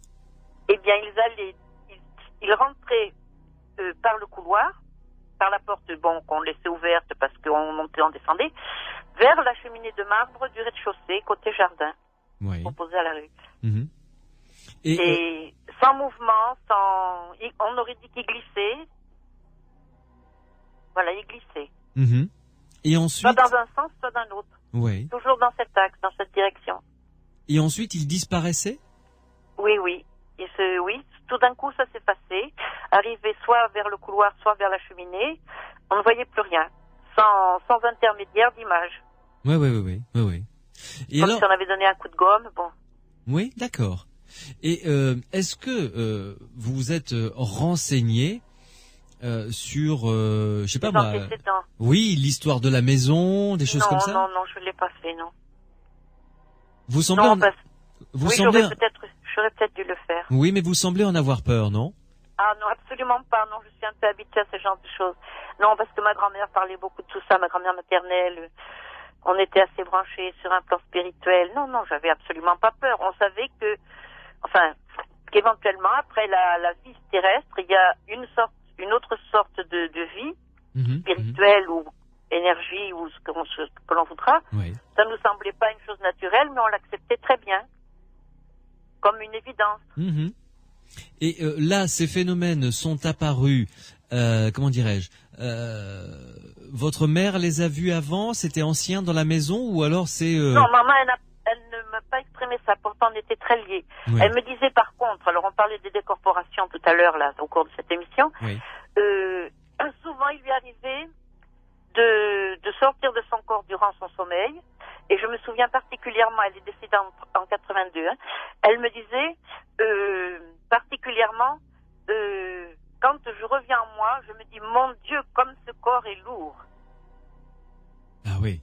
Et moi, j'ai eu plusieurs fois, ça fait des années que ça m'est pas arrivé, je prenais conscience que je repénétrais dans mon corps, et je me rappelle particulièrement d'une fois où j'ai eu du mal à re-rentrer en moi, et je rentrais par l'épaule gauche.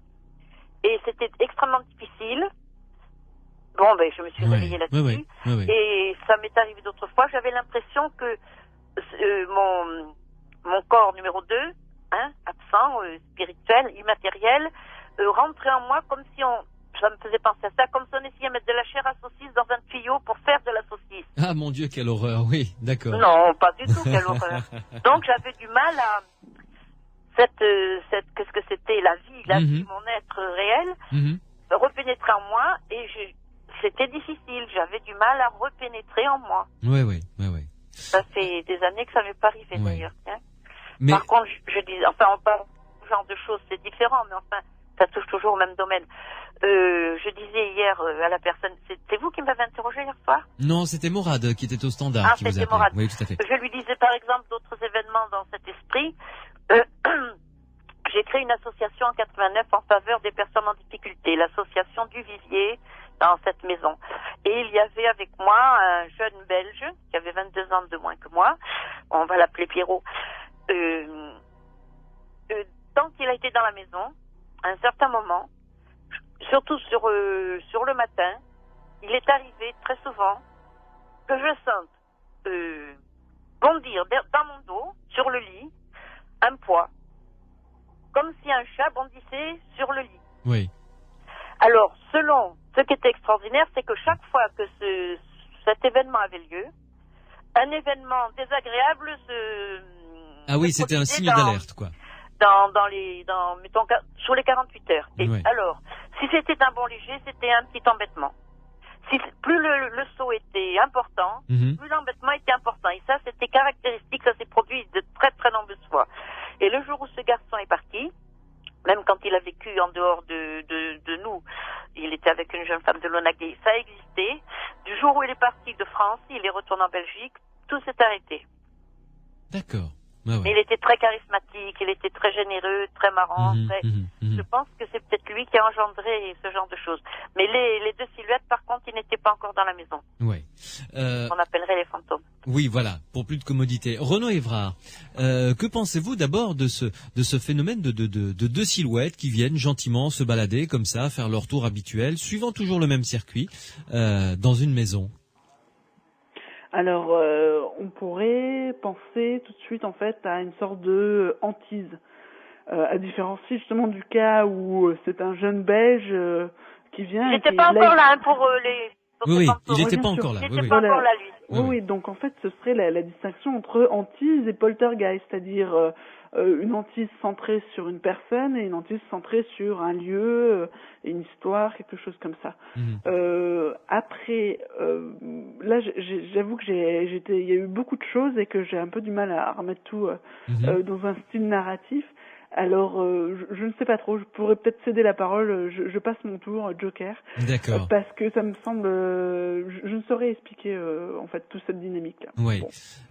Pierre Massias, donc concernant les silhouettes qui empruntent toujours ce même itinéraire, qui disparaissent, et qui sont somme toute très sympathiques finalement. Enfin, je veux dire, qui font de mal à personne, qui sont là, qui se baladent, qui s'en vont, et puis voilà. Qui viennent. Voilà, tranquillement, qui font leur petit bonhomme de chemin. Oui, voilà. oui. Moi, j'aimerais demander, bonsoir Christiane. Bonsoir. Comment ça s'est arrêté à un moment donné? Oui, parce que il faut dire que c'était l'époque où ma jeune fille était adolescente. Est-ce que c'est elle qui a engendré ce genre de choses? Je ne sais pas, mais il y a eu d'autres genres différents de manifestations actuellement même dans la maison. Ma fille n'étant plus là, elle est mariée, bon. Oui. Mais est-ce que c'était pas elle qui créait ce... Mais vous savez, ça correspondait à un couple que nous avions connu, monsieur et madame Chambrial, qui étaient des personnes extrêmement croyantes, qui allaient très souvent dans des salles où il y avait des médiums. Oui. Et nous avons toujours l'impression que c'était ce couple, qui était amis intimes, qui revenait nous voir comme ça, qui passait dans la maison, par amitié, par sympathie, ça correspondait à leur silhouette.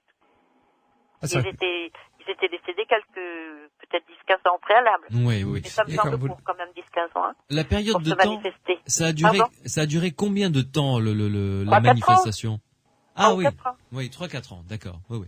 Vous les reconnaissiez? Vous reconnaissiez ce couple dans les deux silhouettes? Écoutez, ça aurait pu être les silhouettes de ces personnes, parce que lui était effectivement très grand et mince, et sa femme était beaucoup plus petite, et on aurait pu croire que ça pouvait être eux. Oui. Là, il est très difficile. Oui, c'est très difficile. D'interpréter ça peut être lié à l'antécédent de la maison aussi, parce que je disais que la maison, elle a été construite en 1810, on est à Castelhardy. Oui. Autrefois, est-ce qu'il n'y avait pas un cimetière ou est-ce qu'il n'y avait pas des puits? Oui, c'est des terrains qui ont été inondés par la Garonne. On va partir immédiatement dans l'explication, c'est peut-être aller déjà un petit peu trop vite. Le problème là, c'est ces deux silhouettes. Il faudrait pouvoir investiguer. Il aurait fallu pouvoir vraiment investiguer. Ça peut vouloir dire beaucoup de choses. Et ensuite, on va éventuellement donner une signification à un phénomène paranormal. Ouais. Là, il faut faire très attention à ne pas mettre la charrue avant les bœufs. Ouais.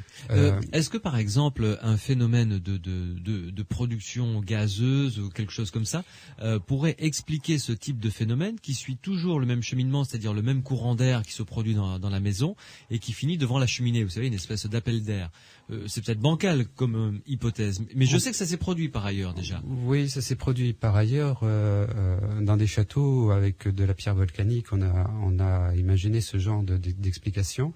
Là, j'y ai pensé très sincèrement aussi parce que il y a la cuisine ça suit vraiment toujours le même chemin. J'ai l'impression comme un courant d'air qui aurait une couleur, même si ça descend des escaliers. Ça descend des escaliers, ça monte pas des escaliers.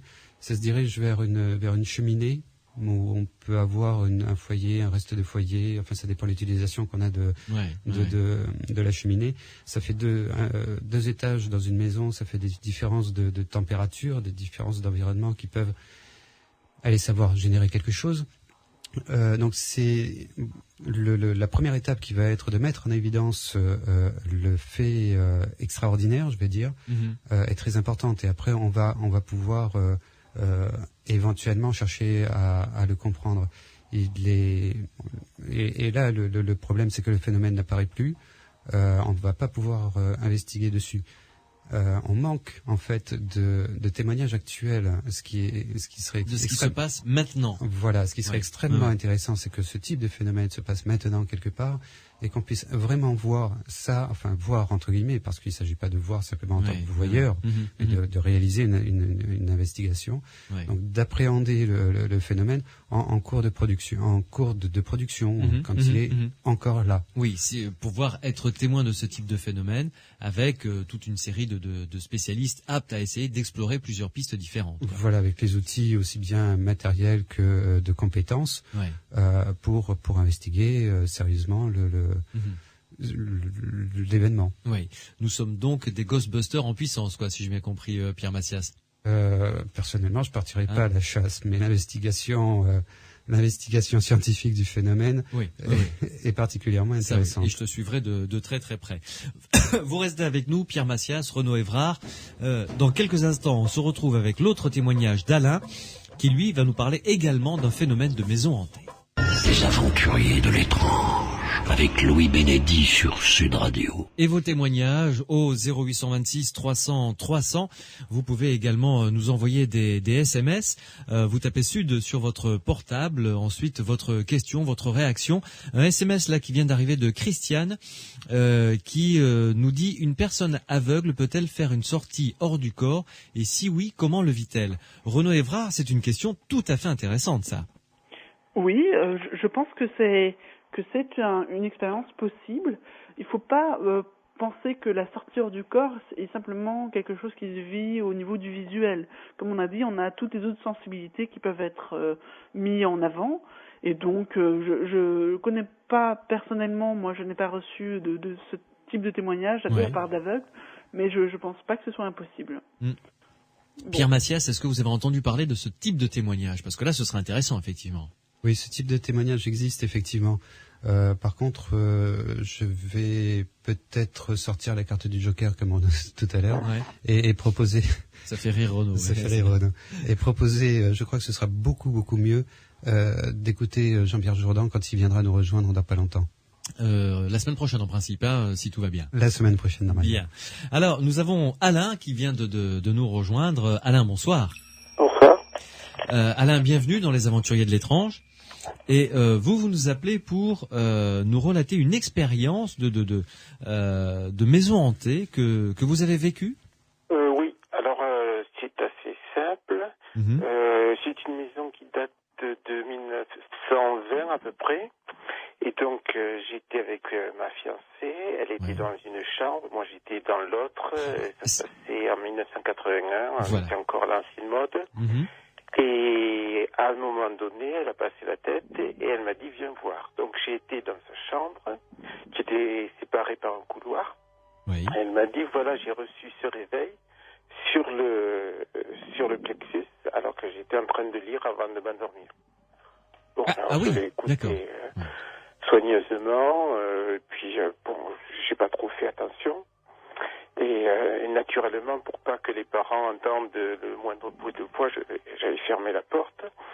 Et après l'avoir rassuré un petit peu, je me suis préparé à rejoindre ma chambre. Et près de la porte qui était fermée, j'ai entendu des bruits de pattes de chien. J'ai ouvert aussitôt puisque j'étais juste derrière et il n'y avait pas de chien. Il n'y avait pas de chien dans le couloir qui faisait une dizaine de mètres et dont les 4 portes étaient soigneusement fermées. Et en plus, le chien qui aurait pu être là était mort depuis quelques mois. Ah, donc il y avait eu un chien dans la maison. Il y avait eu un chien dans la maison. Je l'ai entendu et puis mon amie, qui est devenue mon épouse, elle l'a entendu également, mais on ne l'a jamais vu. Et il n'était pas possible matériellement qu'il puisse disparaître. Nous n'avions pas vu, il n'était pas très tard, il devait être 10h30, 11h du soir. Et on n'était pas sous l'empire de la drogue, on n'était pas fatigué outre mesure. Et puis on était 2 en plus. Alors déjà, il y a eu cette histoire de projection du réveil sur son plexus, auquel je n'ai pas assisté, mais je pense que je peux lui faire confiance. Et puis, le bruit des pattes de chien, vous savez, des pattes qui glissent sur le... Oui, avec le bruit des griffes caractéristiques à ceux au pas de chien, quoi, finalement. Mais alors, dites-moi, Alain, un petit peu. revenons d'abord sur le premier cas, c'est-à-dire ce réveil. C'est un réveil matin qu'elle a reçu, un c'est ça ? réveil matin, oui. Bien. Heureusement, il était en plastique parce que ça aurait pu lui faire très mal. Effectivement. Il était situé où par rapport à elle? Il était sur une étagère au-dessus de sa tête, à environ 50 cm, 50 ou 75 cm à peu près. Oui. Et le réveil, donc, lui est tombé dessus, c'est ça?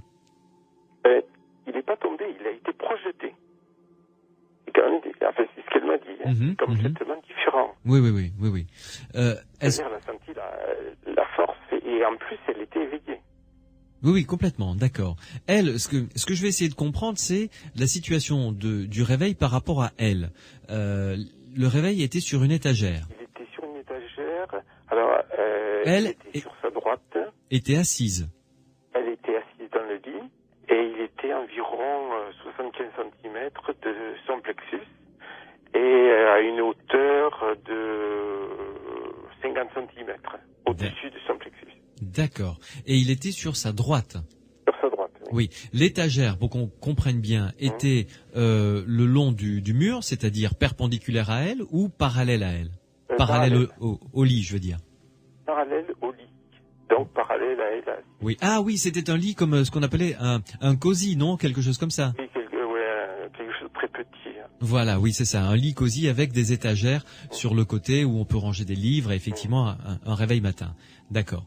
Donc, ce qui veut dire que le réveil... Imaginez qu'il tombe, mais là... Il serait tombé sur le lit. Il avait été projeté. Oui. Puis même s'il tombait, il serait tombé sur le lit, tout bêtement. C'est ça. Il n'aurait pas suivi une trajectoire oblique. Oui, tout à fait. Oui. Et est-ce qu'il y a eu d'autres phénomènes qu'elle a vécu ou que vous auriez vécu, ou même ensemble, ailleurs ou dans d'autres lieux ou un peu plus tard?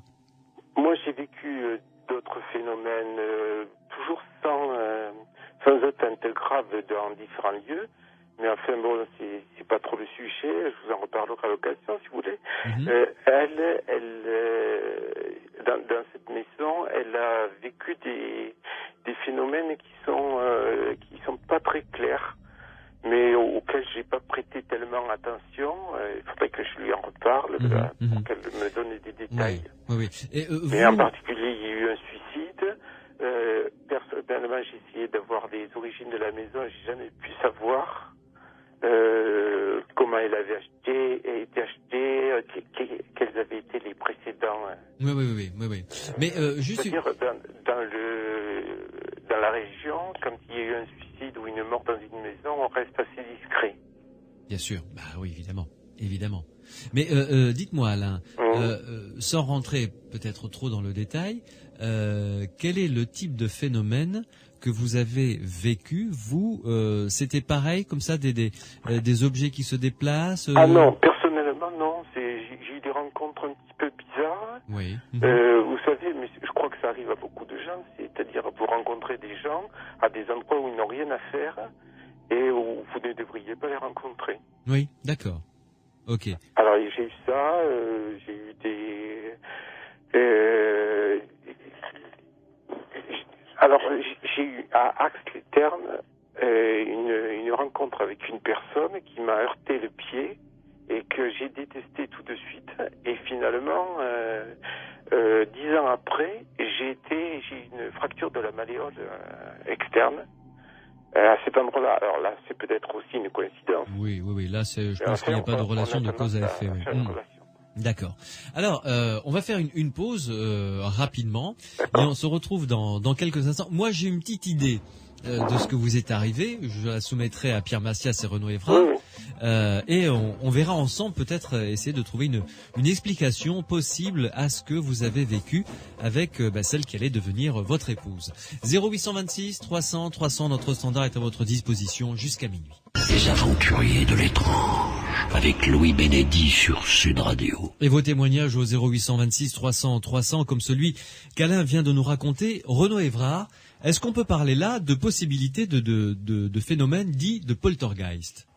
Oui, effectivement, c'est vrai qu'on a deux phénomènes différents et apparemment qui ne se répètent pas, donc c'est vraiment une situation très très spontanée, mais ça a tout le caractère de phénomène de poltergeist. Donc le premier phénomène, ce serait un objet qui se déplace selon une trajectoire anormales. Et le deuxième phénomène, ce serait des bruits qu'on dit mimétiques, c'est-à-dire qui font penser à un bruit possible sans qu'il y ait l'objet, donc là le chien qui normalement aurait dû faire le bruit, quoi. Après, moi j'aurais une question déjà. Qu'est-ce qui s'est passé ensuite dans le reste de la soirée? Qu'est-ce que ça a donné en fait? Finalement, vous êtes rentré dans votre chambre, vous avez dormi gentiment, ou finalement il s'est passé quelque chose d'autre ensuite? Non, il s'est rien passé d'autre. On s'est couché chacun dans notre lit, on a dormi. D'accord. Et parce que j'avais peut-être une idée de soit que ça vous ait rapproché, qu'il s'est passé quelque chose qui a permis finalement qu'elle fasse appel à vous, donc du côté du bien amoureux. On est redevenu, on a été un petit peu ému sur le moment, mais après, comme on est assez cartésien, on est rentré dans ce qu'on pense être la normalité. Seulement, j'ai tendance à écrire chaque fois les choses qui me paraissent un petit peu bizarres et puis en faire des histoires un petit peu fantastiques ou macabres. Oui. Pour mémoriser d'une part et pour me défouler d'autre part. Oui. Alain, je pense que clairement la question de Renaud, c'était est-ce que vous étiez déjà amoureux de celle qui allait, comme vous nous l'avez dit, si j'ai bien compris, devenir votre épouse? Oui. Bon, et ce sentiment était réciproque visiblement. Apparemment oui. Oui, puisque vous l'avez épousée par la suite. Donc je pense que si je ne trahis pas la pensée de Renaud, je pense que il pense lui que c'est le sentiment amoureux qui a créé ce genre de phénomène. Renaud, je me trompe Oui, parce que parfois on ne trouve pas une explication du type maison hantée, une histoire, quelque chose comme ça, mais on voit que la fonction des phénomènes est parfois de permettre à deux personnes de se rapprocher ou c'est une envie, un désir psychologique qui prend cette forme-là. Bon, oui, c'est une autre idée, parce qu'il y a plein d'hypothèses possibles, mais on n'a pas énormément d'éléments. Ce serait quel roman elle lisait à ce moment-là? Est-ce que c'est un roman qui lui a fait peur et qui cette angoisse se serait dégagée tout autour d'elle? Une autre question que j'aurais, mais je ne sais pas si votre femme est présente pour y répondre, c'est que vous dites que le réveil a été projeté sur elle, sur son plexus. Oui. Et moi, ce que je constate souvent dans ces cas où des objets sont projetés sur des gens, c'est qu'il n'y a aucune douleur. On a l'impression que quand une pierre tombe sur un individu, ça fait l'effet d'une mouche ou d'un chatouillis, quoi. Rien du tout. Oui, alors, le roman, je ne sais pas ce qu'elle lisait, là, elle dort. Effectivement, il n'a pas eu de douleur violente. Elle a eu le choc, mais c'est tout. D'accord. Et ça, c'est quelque chose qui est courant dans ce genre de phénomène, Renaud? Oui, effectivement. Alors, c'est très particulier. Alors, on peut se baser sur Émile Tizanet, qui est un gendarme qui est intervenu dans de nombreux cas de hantise et qui est un des premiers, finalement, à rapporter ces cas où des objets présents dans la pièce ou non présents dans la pièce apparaissent, par exemple, au plafond, sous une forme qui, au début, on sait qu'ils sont là, mais on ne les voit pas, et qui descendent comme ça doucement ou rapidement dans une trajectoire soit normale, soit oblique, étrange, et qui se matérialisent au fur et à mesure et qui peuvent heurter des êtres humains sans être sentis d'une façon douloureuse. Oui. Donc, ou des fois ces objets sont chauds.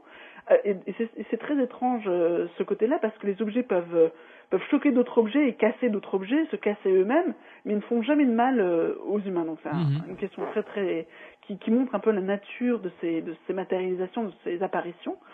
Et en même temps, bon, voilà, ça vient, ça arrive fréquemment dans les cas de poltergeist que les objets se déplacent, apparaissent, disparaissent. Et donc, le réveil, soit, on peut très bien faire l'hypothèse qu'il finalement il n'est pas très loin, il pourrait tomber directement sur le lit, suite, je sais pas, à un tremblement des murs, de l'étagère ou quelque chose, un coup de vent. Mais là, on serait plus dans une hypothèse, c'est vrai, d'une psychokinèse. Oui. Pierre Massias. Oui, Renaud évoque les poltergeists, en l'occurrence des cailloux chauds, la possibilité de rapprochement de deux personnes. On est dans l'idée du poltergeist, mais on est plus généralement dans l'idée de produire un phénomène dans un but particulier. Dans le cas du poltergeist, en fait, on va produire un phénomène, on a un sentiment à exprimer, un stress à exprimer, on pourra l'exprimer à travers un poltergeist. Dans le cas d'Alain et de sa compagne, pourquoi on ne pourrait pas imaginer qu'effectivement ils étaient dans l'idée, enfin lui était dans l'idée lui ou elle après tout, était dans l'idée de se rapprocher, et le phénomène est produit par l'un des deux ou les deux pour provoquer une réaction derrière. Oui, donc ce serait le sentiment amoureux qui non exprimé qui crée ce genre de phénomène.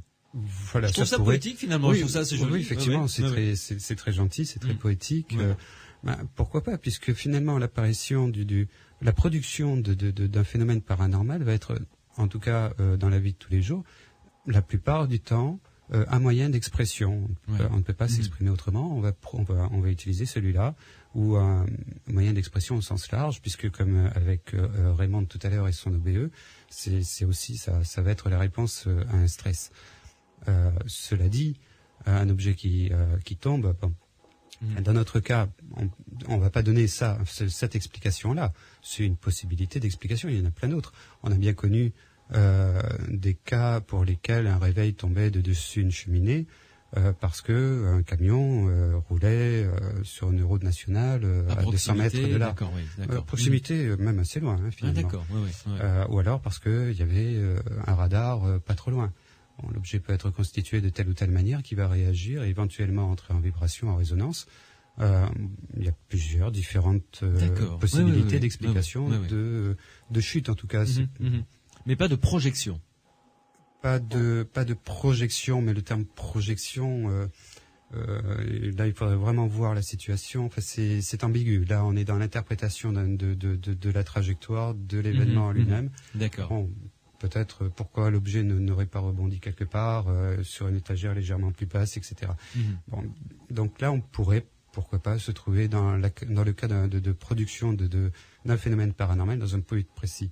Attention, ça n'est quand même pas toujours la même chose. Ce n'est pas parce qu'un objet tombe et se retrouve dans une situation à un endroit tout à fait étonnant que c'est nécessairement du phénomène paranormal. Tout à fait. Attention, bon, il faut bien. C'est là où l'investigation de terrain, ou le témoignage, ou il faut discuter vraiment avec la personne, voir les lieux, voir comment ça se situe, voir les possibilités.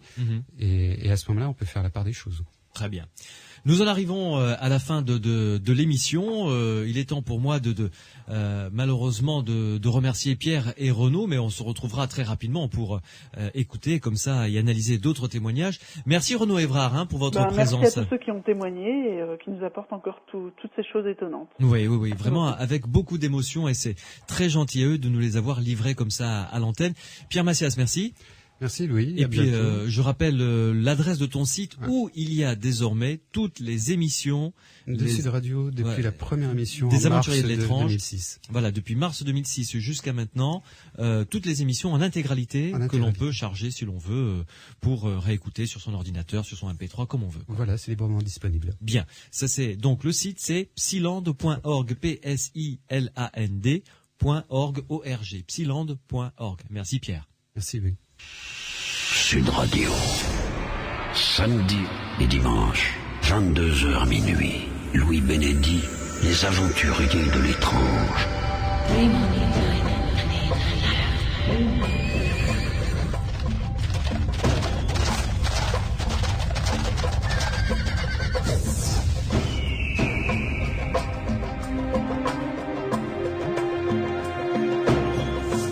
Je vous donne rendez-vous la semaine prochaine, samedi et dimanche prochain.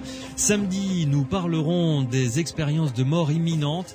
Vous allez voir, c'est un dossier absolument passionnant, très intéressant. On l'a un peu évoqué avec les sorties hors du corps que nous ont rapporté Frédéric ou Raymond, les témoins de ce soir. Et puis, dimanche prochain, encore une émission consacrée à vos témoignages. Nous avons énormément de gens qui n'ont pas pu passer à l'antenne ce soir, donc nous les retrouverons dimanche prochain pour parler notamment encore de maisons hantées, de poltergeist. Ça promet d'être passionnant. Notre standard est à votre disposition avec notre répondeur, les aventuriers de l'étrange, au 0826 300 300. N'oubliez pas de nous laisser vos coordonnées pour que l'on puisse vous rappeler, ou vous pouvez nous écrire par mail étrange au singulier étrange@sudradio.fr. Merci à Mathieu qui a réalisé cette émission, Morad qui était au standard, et Pierre qui, comme d'habitude, m'aide à les construire. Bonne semaine sur Sud Radio et à samedi prochain.